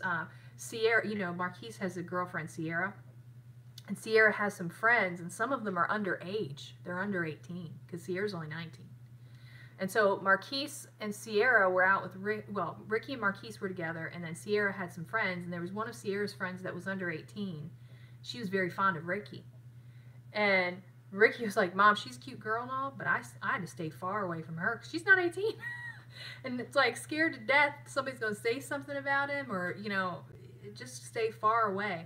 And that's not a biblical matter, but you have to, as a Christian, be mindful of those things, because like Billy Graham had that rule that he wouldn't be alone in a room with a woman, and that wasn't his wife. He always had to have someone else there. And I think all of these things are meant to protect us. Yeah. The idea of women being covered, men not looking, the intention, and it's always the heart that someone pointed out, is to protect. Yeah. You want to protect your girls and make sure no one's going to attack them. It is the heart. It's a heart issue. The Bible teaches that the heart is desperately wicked. You know, and we as God's people should never get so prideful and puffed up to think that we can't fall. You know, I've been married a long time. I've been, in church a long time. Been saved 13 years, I think now. But I cannot get puffed up in myself and think, you know what? I'm never going to do anything immoral or anything like that. I've got to make sure that my life is in boundaries. You know, and to promote that, my wife always knows where I'm at. You know, I get up in the morning, she knows I'm at work. I've got a cell phone now, and she can talk to me throughout the day. I'm not a mystery to her. And when work is over, I'm not hanging out with the guys. I'm home. You know, and it promotes, you know, and I need that. Christians should live, you know, in a fishbowl. You know, everybody, you're not hidden. You don't have your little secret places that you go. You're a city set on a hill. You cannot be hid. It's the integrity. It's what integrity. You're doing and when integrity, no one knows. Integrity is wholeness. Is that you're complete. And I heard a preacher say it like this one time. It's like, okay, you should be the same man when you're at home watching TV and what you watch, and then if you're alone and you're watching TV. If you're a man of integrity, you're the same man whether you're alone or with your wife. And I think it's true for the wife and the man, you know, because there's a lot of women that maybe don't have integrity. But it's all a heart matter. It's the heart. It's not, if you're just obeying without heart and making decisions without heart, that's a religion, and that's not God honoring. If it's with the heart, if it's about a relationship, and you've already got one because you've trusted Christ, and now you're trying to grow that relationship and be closer to the Lord, that is what we're talking about. It is a heart matter. It's that I love the Lord so much, I want to be exactly what the Lord wants me to be. You know, go ahead. I was trying to figure out where the politics, but then I saw they were talking about the rape allegations and politicians. You know, but that happens to everyday people. It's not just politicians, and it's not just true stories, and there's false stories, and it's not just about politics. It's about everyday people. In fact, there's a gentleman that worked with Rick, whose wife also worked with Rick. And he was at work, and he was trying to be friendly to another woman at the job. So what do we do? Okay. Are we back? There we go. We're back. I don't know if you guys saw us, but refresh if you need to. Oh my! Please refresh. Anyway, that picture of me. So basically, the guy told a lady that they worked with that she smelled good. Now hold on. That in and of itself might sound creepy, but he's an older guy, and she's a young girl. Not that that means anything, but It wasn't that much older. It was in front of a group, and it wasn't. Yeah, done he wasn't like that. alone. It was just in a group of people. She came in. I think she had just come into work that day, and he said she smelled good, just trying to be friendly. And she was wearing like a perfume thing, and she had just come in. He said more like a hi hello kind of thing. Yes. But he got accused of sexual harassment. Yeah. Almost lost his job. Yeah. Almost, I mean, just had a tremendously difficult time. Yeah, he worked there. His wife worked there, and they are. Yeah, it was best. There was more to it than she said. That's all he said, but it blew up to a very weird degree. And to the point that even just saying, "Hey, I'm sorry if I offended you," that wasn't even good enough. It got crazy. Yes. And it's funny, she didn't even, to the best of my knowledge, say to him, that's not appropriate thing to say to me. Mm-hmm. To which he might have replied, "Oh, I'm sorry, I was only meaning to be nice," and she could have let it go. No, it immediately goes into corporate, and it immediately becomes a problem. And he had to go from full time to part time. I don't think he's still not full time, and he'd been there for years. Right. And it was just a tremendously difficult situation. And I'm not saying that that how he behaved may not. Obviously, she may have been offended by it, but it's just one of those things that it can happen to anyone, anywhere, for something that's seemingly little. And Rick could say something. He says wrong things from time to time. He could have said the wrong thing to the wrong person. Yeah, my boys could say the wrong thing to the wrong person, and it would tear up their whole lives. Yeah. Sometimes I do just talk. It really makes you understand that you really have to think about everything you say. And I'll be honest with you, for the Christian... He didn't say it in a creepy way. I guess it depends on how you take that. Because, she just walked in to the back room and there's a bunch of people. He's like, "Oh, you smell good." Yeah. Is the accent. And it wasn't anything that was a big deal. Yeah. But, you know what? In all seriousness, I guess... just hearing the story, I get if somebody doesn't understand, it sounds kind of creepy. But these are two folks that kind of knew each other because they've been working for a while together, and the guy is not one of those kind of guys. He's a Christian. He's church going, which I know that doesn't mean anything. You could still do wrong, but in his case, it means something. He really does take it to heart. Yeah. It is him. And he's a dad and a grandfather, and I honestly don't believe he meant anything by it. I don't either. And I'm a woman. He was quick to say, "I'm sorry," but it didn't matter. But I guess the point you were making is that you just really have to watch what you say and do nowadays. Mm-hmm. I worry about both, because I totally worry about my boys. I completely worry about them all the time.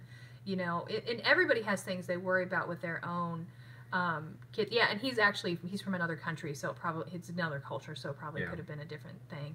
I do worry about my daughter. My daughter's beautiful, and frankly, we limit the places we're even going to allow her to work because there's just too much stuff happening with that, and we just want to be careful. And I'll tell you, we've talked a lot about Christians judging other Christians. The fact that we're so no Brianna on where she works and what she does and all this kind of stuff, we've gotten a lot of heat on that. Oh yeah, trying to keep her down. Again, let's just we just gotta encourage one another and love each other and not be so critical. But yeah, we've taken some criticism on that. Oh yeah. But see, we've taught our boys too. Brian went to college and studied law. I mean, they know. But it could happen to anyone. It could. What could? I got accused of sexual harassment. Accused, yeah. If I told you the circumstances, you'd be shocked because it's totally unbelievable. And of course, it was released or whatever because it was not founded on anything that was truth. But it was just ridiculous, and it could happen to anyone. I know this because it happened to me, so I take it very personally. Yeah. But it was just craziness. I'll tell you that story one time if we meet personally, but I'm not going to put that on the internet. It's actually, yeah, you don't say. But it's actually a funny story. Funny, and I don't know if it's funny. Funny in a ridiculous way. It was funny that it was funny in a ridiculous way. Attempted. Yeah. But I've seen it a lot when we were in executive management in where we worked. But if I remember right, the person that you're referring to, they had gotten into some trouble. They were on their way out, and they were trying to take people with them. Is that not around what happened? They were trying to attack everybody and everybody. I'm not going to say anything else about that. But anyway, I will say this that Mama Janet wasn't a man. Yeah, exactly. Say, did you hear that? That's part of the ridiculous thing. But anyway, that's a whole other story. But you also asked about harassment or something or other. Somebody did ask. Yes, that is true. When we worked together, my boss saw me talking to him and told me, gave me a whole sexual harassment talk. Well, she actually worked in the office, and I was just a little guy in a grocery store. So I see their perspective. Oh, I've been in management for years. And you know what's so funny? But the thing is, when we were on the job, I mean, we were very distant from one another. We were never. We were in different departments. But I still got asked, why are we on this subject? I got asked one time if one of the managers called me into the office and asked me if Amanda was making me feel uncomfortable, and I said, "Nah, she's all right." Everything's good. But you know what's funny is that I've seen just in my management role a lot of people be accused of a lot of things, and it's usually just because they're fighting and they just want to get back at the other person. But there's actually been circumstances that would be actual harassment. Like we've seen managers have inappropriate relationships with people that work with them, and they end up getting pregnant, and their marriages break up, and all these different things happen. We've seen That's it. Awful. He and I have both seen it. Yes. Those situations don't ever actually go to any kind of, like you said, they don't actually get reported. Nobody reports those things that are actually deep very often. But we've seen a lot of petty situations that get reported and they try to make it into something different. That's just my personal experience with where we worked. But yeah, no. Melissa, that's a whole different subject. That's a whole different subject. But I'm sure that happens too. But again, that's why we're really strict about where she works. And I know what you're going to say. But I don't want to be strict about where she works. I want to let her work and know that she's safe. And that would be good in an ideal world. But I have no words. We don't live in an ideal world. She's, by the way, crawling over here on the floor right next to us. So she can't be on the screen. But anyway. Let's see. Okay, so yeah, so that stuff happens. I don't even know how that came on the politics story. I don't know where all that about came the stumbling block. That was the origination of that, talking about stumbling block. These topics, and I guess it started off with one topic, and it's taken many different rabbit trails. Yeah. I hope something was said tonight that was helpful. I hope so, because we talked a lot of things that are really not hugely important in the grand scheme of things. The only main important thing, I think, is just to be to know where you stand before the Lord and have your own personal convictions and be strong in those, but also to be loving towards others who have differences of opinion. And that's that. You know what I mean? You just love one another, be respectful of one another, try to do your best to be helpful to one another in the choices that you make. But knowing where you stand before the Lord, that's kind of the main thing. And if someone said, do you make your teenage daughter go to church? I'll be honest with you. As dad, I'm the spiritual leader in my house. My wife is my partner in this, and we go to church. You know, I'm thinking, as for me and my house, we will serve the Lord. You know, Joshua didn't say y'all have an option here. He said, I'm the dad, I'm the head of this household. We're serving the Lord. And I'll be honest with you, Marquise, not my son. But he was told before he moved in. But he lives in my house. He goes to church with us. Ricky and Brian, they go to church with us. Brianna goes to church with us. When they move out, yes, and they are the head of their household, and Brianna is over here, and they're not under our roof anymore. I hope they go to church. Mm-hmm. My heart would really break if they decide, you know what, anymore. I don't want this God stuff. Mm-hmm. My heart would break, but that's their choice. It's between them and God. Mm-hmm. But while they're under my roof, and I'm the head of this family, Mm-hmm. and I got to give an account one day before God of how, Marquise, I have to give an account one day how I led my house. Then, He doesn't want you to see his hammer pants. oh, is that right? Yeah. I was telling something. Usually I do get up. Then yes, they go to church then. So. Yep. We allow a lot of freedom, but church is not an option as long as you live here. I was talking. That's why I said Marquise. I was agreeing. I appreciate you though. It. I'm the one that usually gets up. You don't want to see the hammer pants. Hammer time. I knew that's what it was. No. I was saying something. Go ahead. Continue Well, that's on. it. That's really it. So if Hammer you have pants. nothing else, then we can close it down. And we're good for the night. It's been 2 hours. Did we talk about anything that was on the list? No. What did we talk about? Perceiving a life asked a question. We answered it, and it kept going on and on. It was a You good see? discussion. It was a good discussion. See, this is good. This is why, I have hammer pants. No, I do not. No, I do not. You missed that part of the discussion, Noah's Ark. I just have some ladies in my house that like to heckle what I wear. He's got very baggy pants that we call his hammer pants. She bought them for me. Whose fault is this? She has become a stumbling block to my wardrobe. I bought those a long time ago when that was your size. Yeah, You've lost a my weight- significant amount of weight. I fluctuate. I go back and forth. I've limited my carbs, and now I have baggy pants. Oh, man. Oh my! I mean, they help me dance. You No, could I'm just kidding. pay us half the price, Melissa. No, I'm just kidding. Did she say they help you dance? Yes, I said. How about that? Oh, I'm just joking. Oh, I love snow. Snow would be great. Oh, Carrie my. got sang to at Olive Garden. I'm glad you enjoyed your birthday. Yeah, happy birthday. Yeah, those are his fat pants. Yeah. Well, there were times in my life where I did weigh a little bit. When I was He has never been fat a day in his life. Well, hold on, you didn't know me then. When you were a chubby little boy? Is Yeah, that what you're talking about? When I was in elementary school and stuff, I went to public school. I was a little skinny kid. And then by the time you got to middle school, everybody changes in middle school. Some of the guys begin to get buff. Well, I got heavy. And I remember having to go and buy my clothes in the husky section. For a while in 6th grade, 7th grade, and all that, I was Husky Rick. And Husky Ricky, back then I was Ricky. So, and I've gone back and forth. And then in high school, I went like sickly skinny. I think my 11th grade picture, my eyes look like they're going in the back of my head. I have little circles and things. She said your 5T pants don't count, Rick. When you're a toddler. My Oshkosh. Oh my. So it's back and forth, back and forth.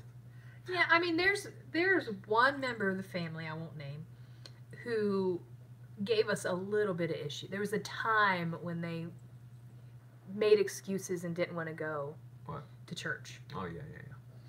And we pretty much just said, you got to go. Yeah. And, you don't got to like it. You don't got to love it. You don't got to agree with everything. But you got to go. And that's right.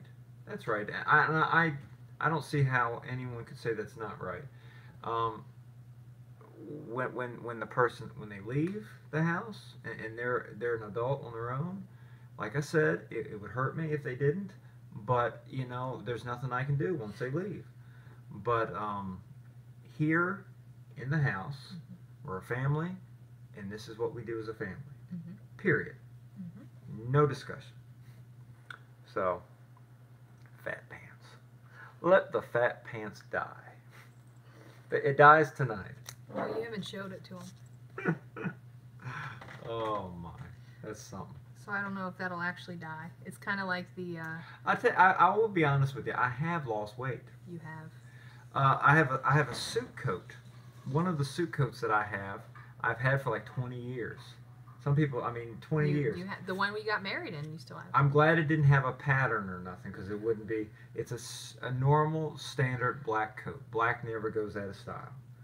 And sometimes it fits, and then other times it doesn't. At the beginning of the summer, I couldn't button the thing. It was like, oh, if I tried to button it. I wore it Sunday, and I buttoned the thing, and I could move it in front. It was loose. He's lost too much weight.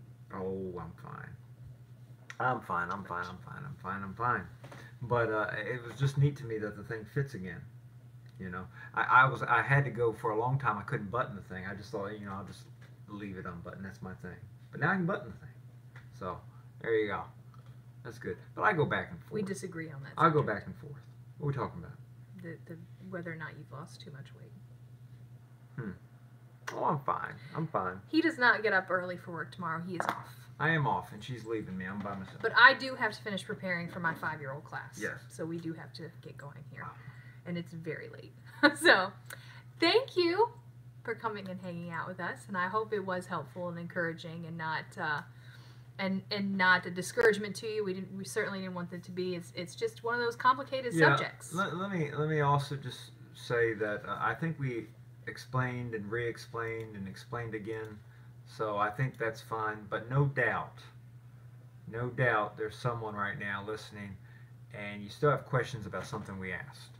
So if there is something, if we said something and you're like, well, I don't know what you meant there, leave it in the comments later on and we'll get back to you. If not, maybe we can talk about it next week on the Q&A. Because there's a lot of things that were mentioned tonight and I don't want there to be a question about exactly what we were trying to say. Because you speak very clearly, but sometimes I think I start rambling on. So if I said something that's no, you're fine. That's kind of what's he saying? No. Please just leave a comment. But comments are great. But I like just to hit some highlights. I like that it was pointed out. All the things that we talked about, no matter what it was, it's always a heart issue. God looks at the heart. So anything that you're changing on the outside, anything like that, it's a heart matter. It is between your heart and the heart of Christ, and that's the important thing to point out. It's the heart. Alrighty, guys. You good? Nothing else? Yeah. Sounds like Ricky's home. All right. That's it. Okay. Lord willing, we'll see you guys next week. Come back next Thursday. I'll close yeah, in prayer. There's one specific thing with Stacy's mother-in-law with the collapsed lung and her brother-in-law with the jaw surgery. So I'll pray for that and I'll pray for tonight. Thank you all for listening and for joining in. That was really helpful because we had very little to talk about tonight and we went a long time. There's Ricky. So. Yeah, so. He's carrying toilet paper. What kind of Beal man is that? Beal men don't carry toilet paper. Please keep her friend in prayer who just lost her dad. Okay. Also, we've asked on the other things. Pray for Ricky. He is having some health issues, and he's vegan this week, and he's loving it. So.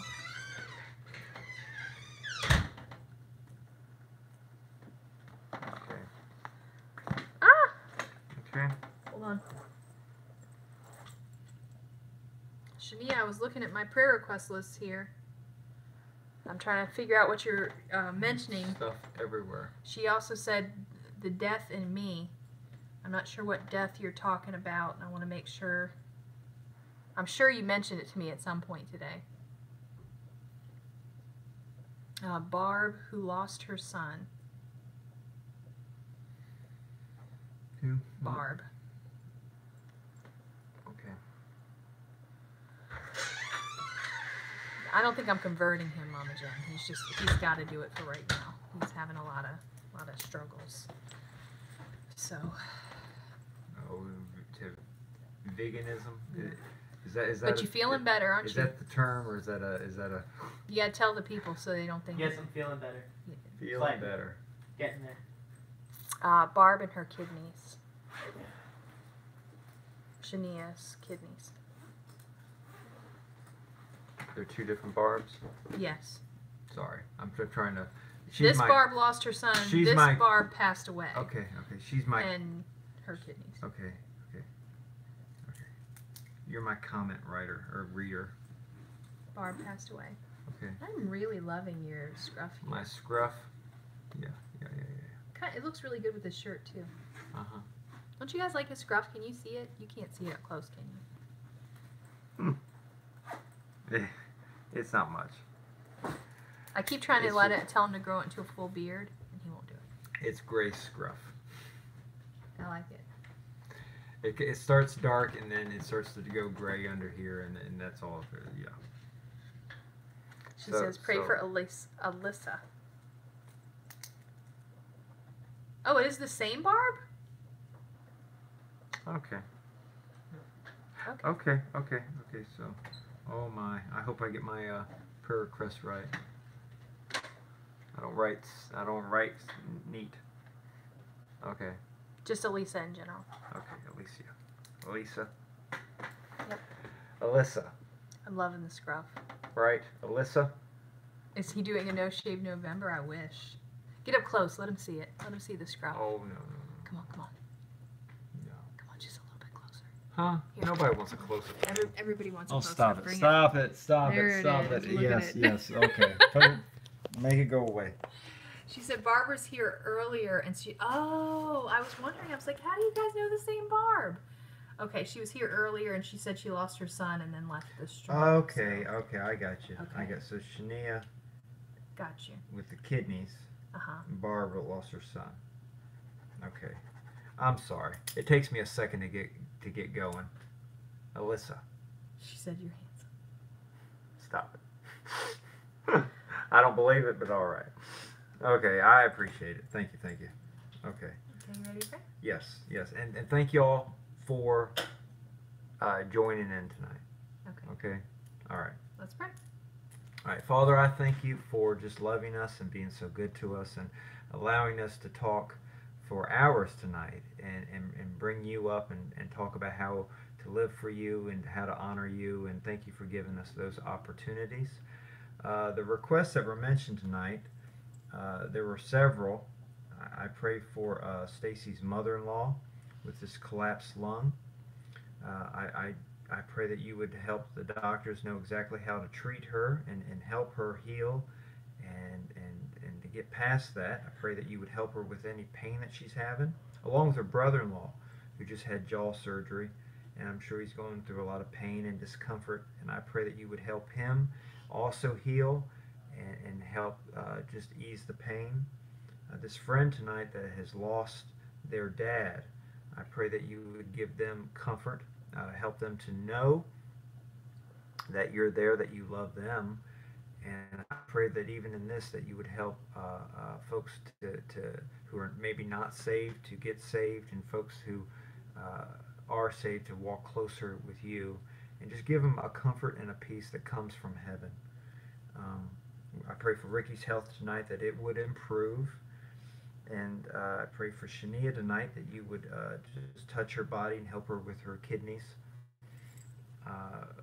Help her, I'm not sure if it's for treatment or anything like that, but whatever the issues are, I pray that you would just help her find the right doctors, and I pray that her body would respond, and I pray that you would help her with any pain and just help her body to function right.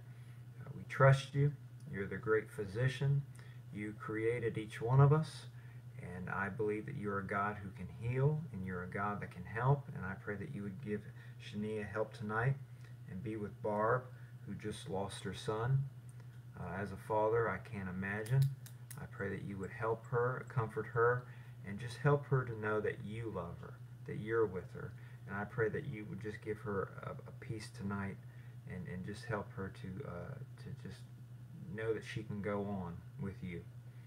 And Lord, I just thank you for everyone that I also want to pray for Alyssa tonight, that you would just meet her needs, both physical and spiritual. And if there's someone listening right now who is not a believer, and we've talked a lot tonight about how to live the Christian life, little things about living the Christian life, but you can't live the Christian life without Christ. And if there's someone listening right now who is not a believer. They know about Jesus, but they have never trusted you to be their personal Lord and Savior. I pray that tonight would be the night that they repent of their sins. They don't want their sin anymore. But they understand that you died for them, that you love them, that you were buried and you rose again, and that you're a living Savior and you want to save them. I pray that they would trust you tonight, call on you tonight, and ask you to forgive them of their sins and give them that home in heaven. I pray that they'd be saved tonight. And then I pray that you would help each one of us that are your children just love you in a greater way, serve you in a greater way, and do everything that we do for your glory. Help us to be patient with each other. Help us just to love each other and our different preferences and things. Help us just to grow as your people spiritually. Lord, we thank you for all that you do. I thank you and I praise you for being you. And I pray all this in Christ's name. Amen. Amen. Thank you all for watching tonight. You all really make this possible. This would not be as nearly as interesting if you didn't help. So please come back next week with your questions, comments, please. Yep. Yep. We'll see you guys then. Yep. Anyway, thank you very much. Thank Good you, thank you, night. thank you. God bless you. Have a good night. I can get that button pushed. It's not going anywhere. We're still here. God bless.